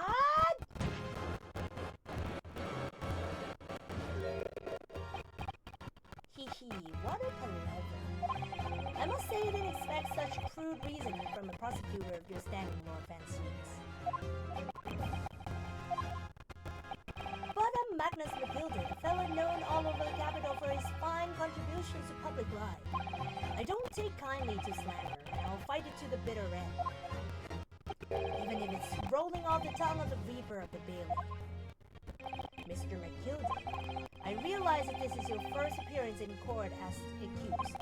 However, I am well aware of your involvement behind the scenes in a great many affairs of dubious nature. You're very adept when it comes to avoiding getting your own hands dirty. And each time it happens, that a case you're involved in is investigated, you adapt the facts. Adapt the facts? What does that even mean?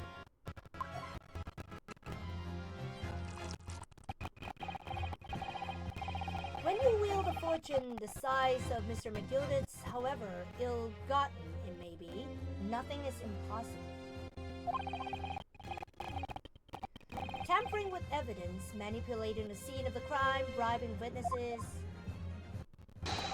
I toast your ability to concoct the most convenient of stories, sir. Toot, Lord Van Seas, this would not do, to be sure. Will it now, counsel? Oh, no! I think it's fair to say this does all sound like a rather far-fetched excuse by a district man. The blood on Skylight didn't exist, you say? But if yous will all cast your minds back, is it not true that the omnibus there has been in the courtroom the entire time? How could anyone possibly have put a smear of blood in it without the world and his wife seeing? Isn't that right now, counsel? It's true. The omnibus has been in full view the entire time that court has been in session. My learned friend.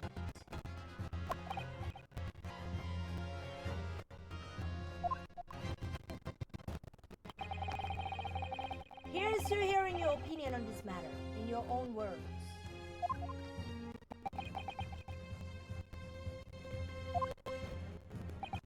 As you wish. Could someone have tampered with the omnibus during the trial, if you're asking me, I think. It could have been possible. Yeah, we have the smoke bomb. As a defense lawyer, it's my job to advocate for the defendant as best as I can.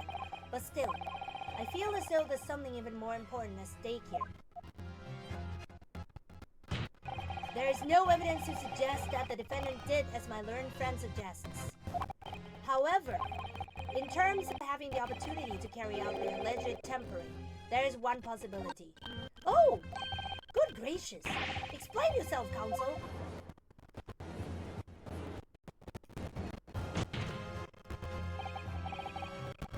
Yes, there is. It seems my learned Nipponese friend has no intention of running from his deceit. Deceit? I'm sure everyone still remembers clearly the recess that we were forced to take. As a result, the smoke grenade fired by the witness currently in the stand, Miss Gina Lestrade.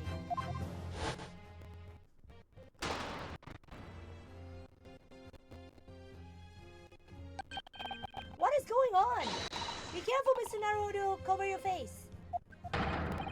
Bailiff, don't let the accused escape. Secure the omnibus.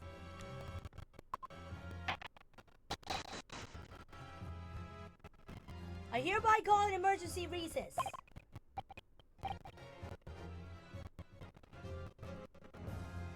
Bailiff, ensure the defendant is in custody and clear the courtroom.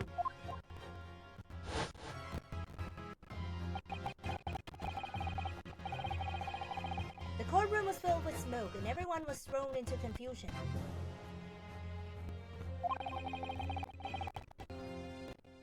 All of us were made to leave this chamber. In that brief interval, under the veil of smoke and in all the chaos, it could have been possible to steal inside the omnibus.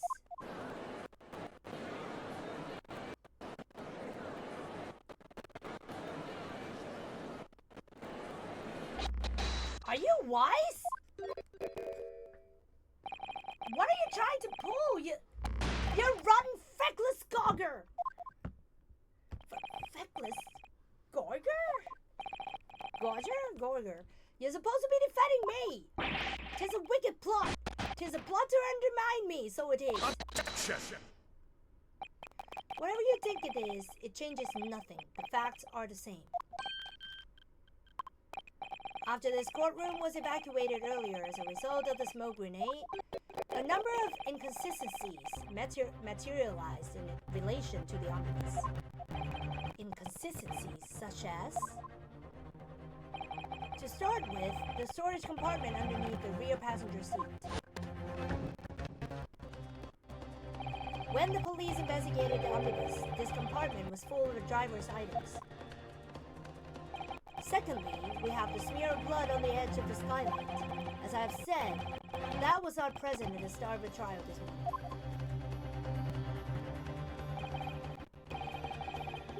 Fortunately, Lord Fancies, no one is able to corroborate your claims. That's true. When the omnibus was first wheeled out, both the storage compartment and skylight were shut. Accordingly, I'm afraid to say we cannot establish with any certainty if this evidence is a result of tampering or not. Indeed, my lord. No doubt there was not a single person who saw fit to verify such things. What do you think? Sorry? About the omnibus. Is there anything else unusual about the omnibus? I have an inkling. The blood stain on the floor. My lord? Yes, counsel? There's one further inconsistency. A mark that surely could not have been present at the start of the trial. What? What in the devil's name are you going to say now? If you dare to betray me, you little maggot, you better start watching your back. Silence, Matilda. The court awaits the defense's clarification. This trial keeps swinging one way and then the other. I have no idea what's the truth and what's deception. What am I supposed to believe here? I shall have asked you to elaborate, counsel.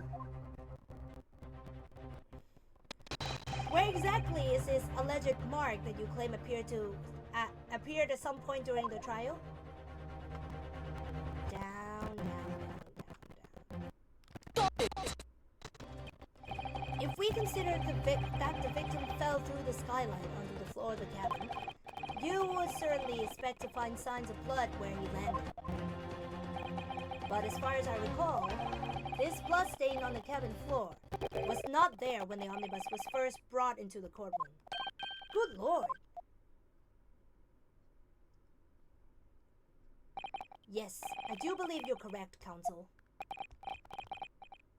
Well said.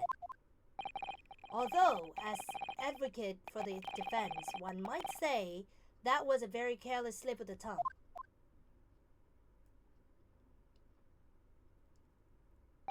I believe that blood stain on the floor is a decisive piece of evidence.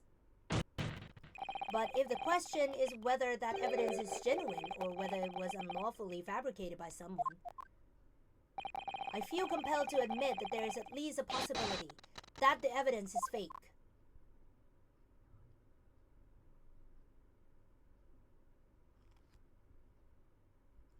We are so cool. Ah! This trial is over. Mr. McGilden? I've done everything I possibly can to cooperate with the court, but it is all over now. But you're the defendant! It is over, I tell you! Memory, recollection, what people think they saw, it's all nonsense. Facts are what count. And the fact is, that bloodstain is there, now. Well... And over the course of this desperate trial, long and extremely drawn out as it has been, that good-for-nothing Reaper of the Bailey has failed to present any decisive evidence at all. I'm scandalized, so I am. I thought better of Lord Fancy's. Well, my lord? I must concur with the defendant. The unaffirmed recollections of an individual cannot stand as evidence.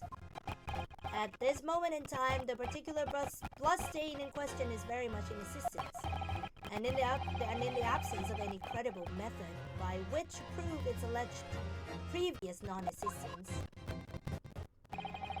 I regret to say that it will be improper for this trial to continue. Your lordship can't be serious. Lord Van Seeks, what is your position? The prosecution, my lord, has no further witnesses or evidence to present. Very well. In that case, as I believe we have explored every possible avenue in this matter, I shall proceed to my adjudication. As a formality, I'm of course obliged to confirm with the defense first. What formality? As things stand at the moment, it would seem that Mr. McGilden will be found not guilty. Yes. Which would mean we have won. Is that really the right outcome here? Is it really alright for the trial to come to an end now with all these unexplained inconsistencies? Counsel for the defense, your closing statement, please.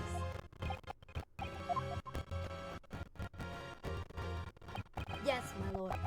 The defense believes the defendant could be guilty. I am here in this courtroom today to advocate for the defense of my client, Mr. McGilden, however.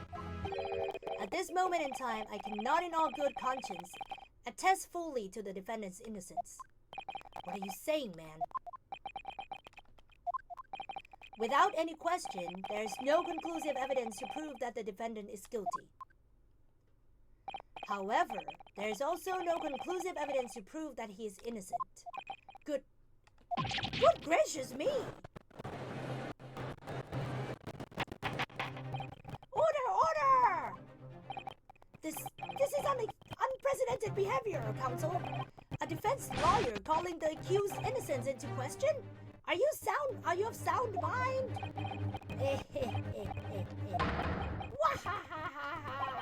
Oh, it was a grand decision to appoint you as my lawyer, so it was a grand decision. What? I must say, I didn't expect quite such an exciting spectacle at the end there, but still. Here, have this for your troubles. Ah, your job here is done, fella, and some fine work you have done, so you have. What do you mean? 'Tis just as a right honorable gentleman so succinctly put it afore. The trial can't go on anymore. And your closing statement there was, how did he put it now? Nothing more than a formality.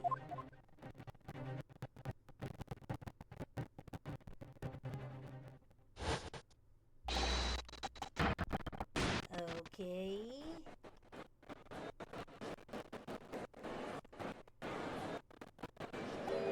I really don't know what to make of all this. Was the evidence we've seen genuine, or was it fake? His lordship would be fuming. Any unsightly rubbish should be disposed of as promptly as I said. The stinking rich are always guilty of something, you mark my words! I feel terribly ashamed that I have out to that lovely man who gave us lovely call.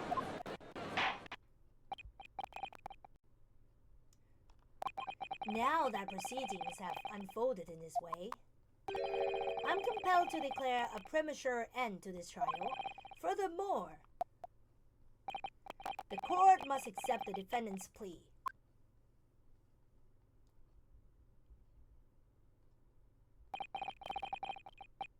I thank you kindly, my lord.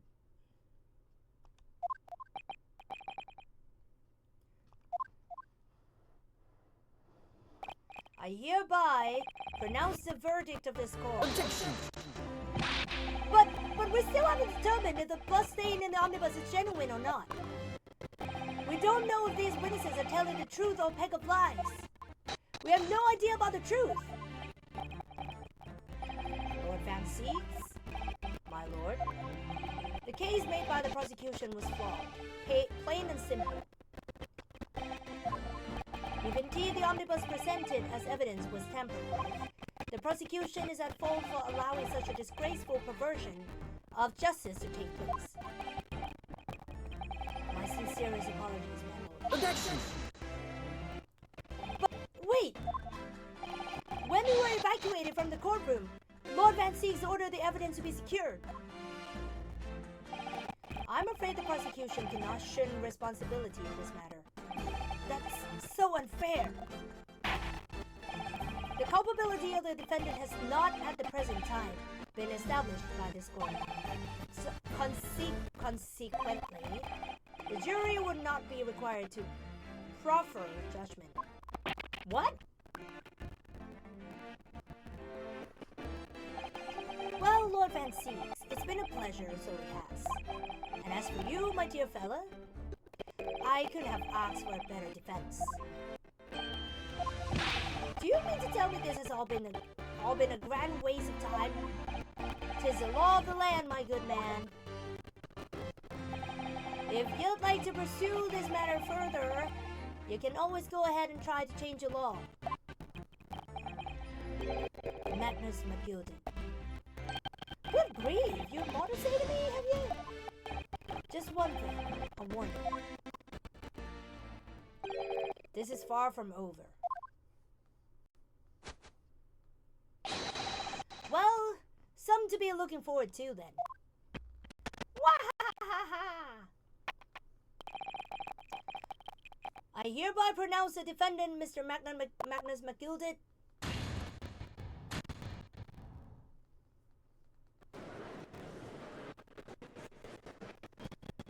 Oh no. Not guilty.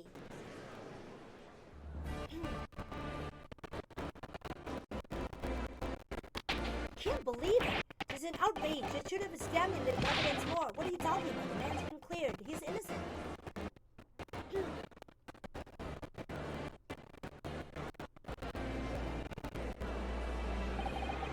With the courtroom and pandemonium for the second time that day, the judge delivered his verdict, and my first ever trial in Great Britain came to an abrupt end. With the defendant being found not guilty, ostensibly a victory for us. Oh no.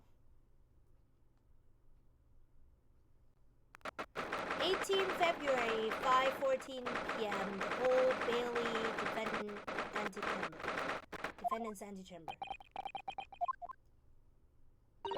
That certainly was a long trial. Yes, it was. For your first ever trial on foreign soil, and your first victory, it was a wonderful performance.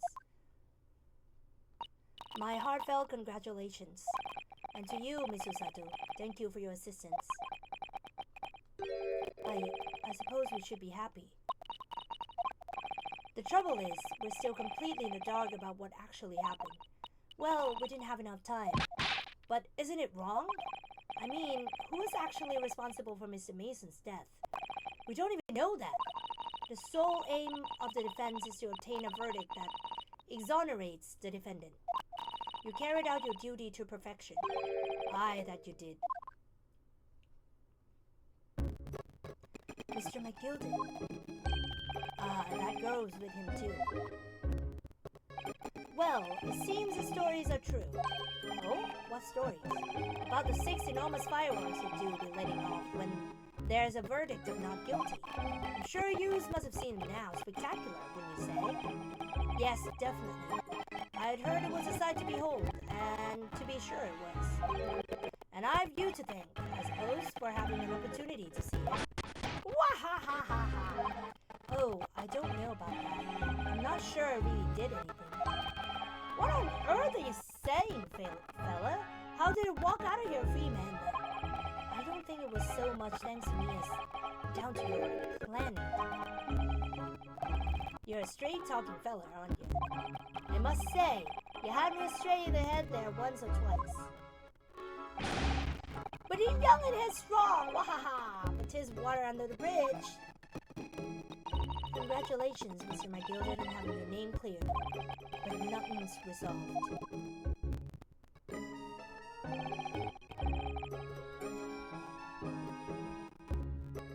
There's only one thing that matters to me. Oh?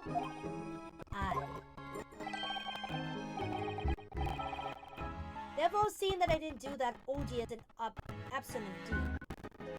I have to go, Hoku. See you. Have a good day. Thank you so much for coming. Thank you, thank you. Have a good day to you too. 'Tis grand, is it not? I suppose it is. Now the fine fellows of Scotland Yard can take matters in hand and sort out any wee details. They'll see it for what it is. They'll get to the truth.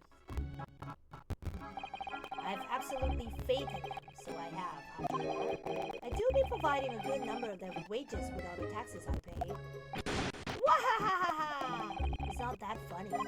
So then, as we agreed beforehand, 1,000 guineas for your troubles, fella? Oh, no, I couldn't possibly accept that much. Alright, be wise. You're a humble people, are you? Are you from the east? Well, if you insist. But have this, still in all, you're the silver reward. Mr. Magnus McGilded. Everything is ready, sir. If you'd like to follow me into the courtroom. Into the courtroom? What's this, officer? 'Tis sooner than I was led to believe. I hope it's not inconvenient, sir. There were some changes to the schedule. Well, I must be making tracks now. It is time for the inspection. Sorry, what inspection? They're going to examine the omnibus again, so I'm told. I asked if I could be present for it myself. They're going to examine it again? Now? Naturally, I'm under no obligation to take part in any more of this matter now. But as an upstanding member of London society, I do be doing my best to help where I can. It is a gentleman's duty, so it is. Yep, really sus. So then, fare thee well. 'Twas an absolute pleasure meeting yous. Yep, totally sus. I hope you have a whale of a time while you're studying here in Great Britain. And there he goes, a free man. Oh, I forgot she was here too.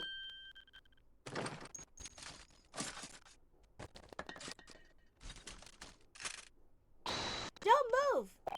Whereas I want to say, get a move on. She really does take forever to load that thing. Miss Lestrade, would you mind putting that thing down? You're grown up. Sorry? And I ain't all grown-ups. Ah, there you are. Naughty, running off like that. Is this some kind of picnic? Who is this little girl now? And taking that with you as well. I was looking forward to the trial run of my experimental smoke grenade launcher. Huh? Oh, do you want to play? You won't beat me. Excuse me, but who are you?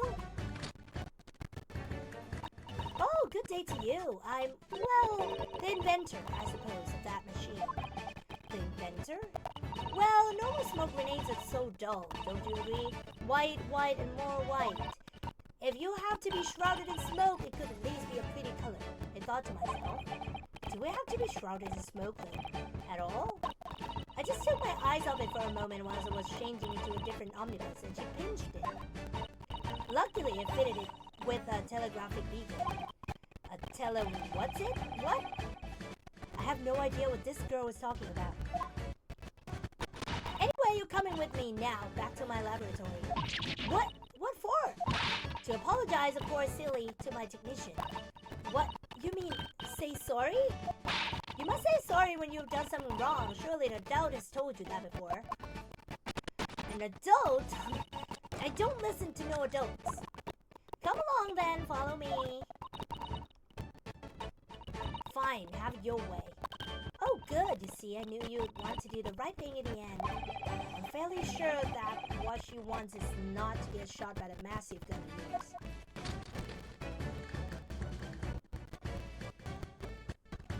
She's adorable. We'll be leaving now then. Bye-bye. I'm so sorry for the fuss. She was a lively one. Well, do you think perhaps we ought to be on our way now too? Yes, you're right, but where to? Oh! We haven't had time to find a place to stay. No sooner had we arrived in London, we had to rush here. All our traveling cases are still with the Bailey. I was originally planning to spend today in search of lodgings, but at this late hour in the day, I'm afraid we may meet out of luck. Don't worry though, I have a plan. If the worst comes to the worst, I've heard of a lovely park we could spend the night. Please tell me you're not thinking of my Ghibli park. I know it may be a little chilly at this time of year, but our youthfulness will see us through. I'm not so sure about that. I think a midwinter London night will freeze a young person solid just as easily as an elderly one. Oh dear, that doesn't sound agreeable. Now I'm starting to regret turning this computer down. That 1,000 guineas would have paid for a lovely warm room or mansion. And so, the trial to determine my worthiness for the study tour was over by the end of our first day in London. However, as we were soon to learn, there were more trying times ahead, just as a Reaper of the Bailey had warned. The case was far from over.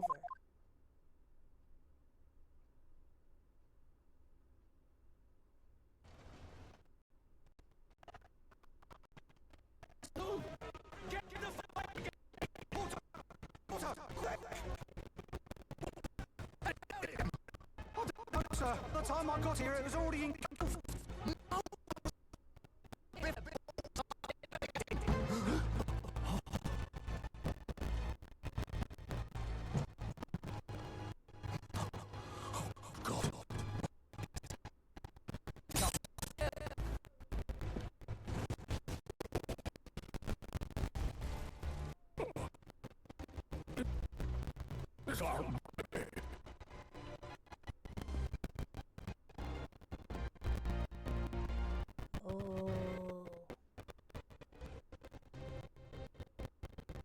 And people just stand there.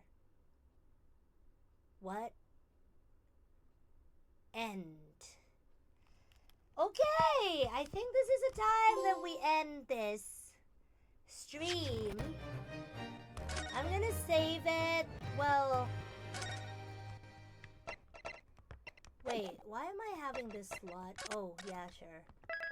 Okay, so we're gonna end the stream here.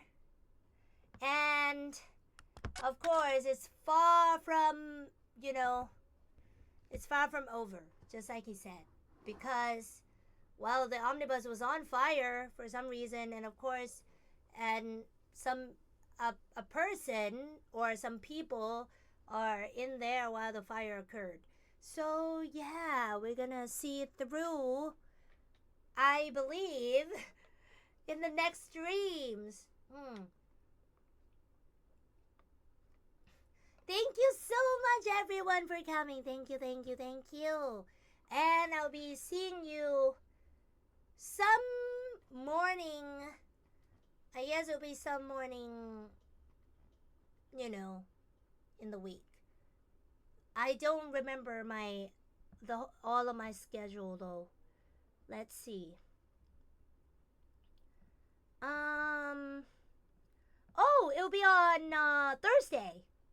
Yeah, it'll be on Thursday because tomorrow I have a day off. It'll be on Thursday. So Thursday morning, we'll continue this with episode 4, The Adventure of the Clouded Kokoro. Why are they using the word Kokoro? I don't know. I have no idea. Thank you so much for coming. Thank you for the fantastic induction today. Thank you so much. Thank you. Whenever there's no Herlock Chomes, that's my time to shine because he can be very annoying at times. So yeah, thank you so much everyone for coming. We'll see who should I be raiding today. I wonder if there's anyone for me to raid today. Oh, Aqua. What? You cannot raid? Why? It's like this again. I want to raid him.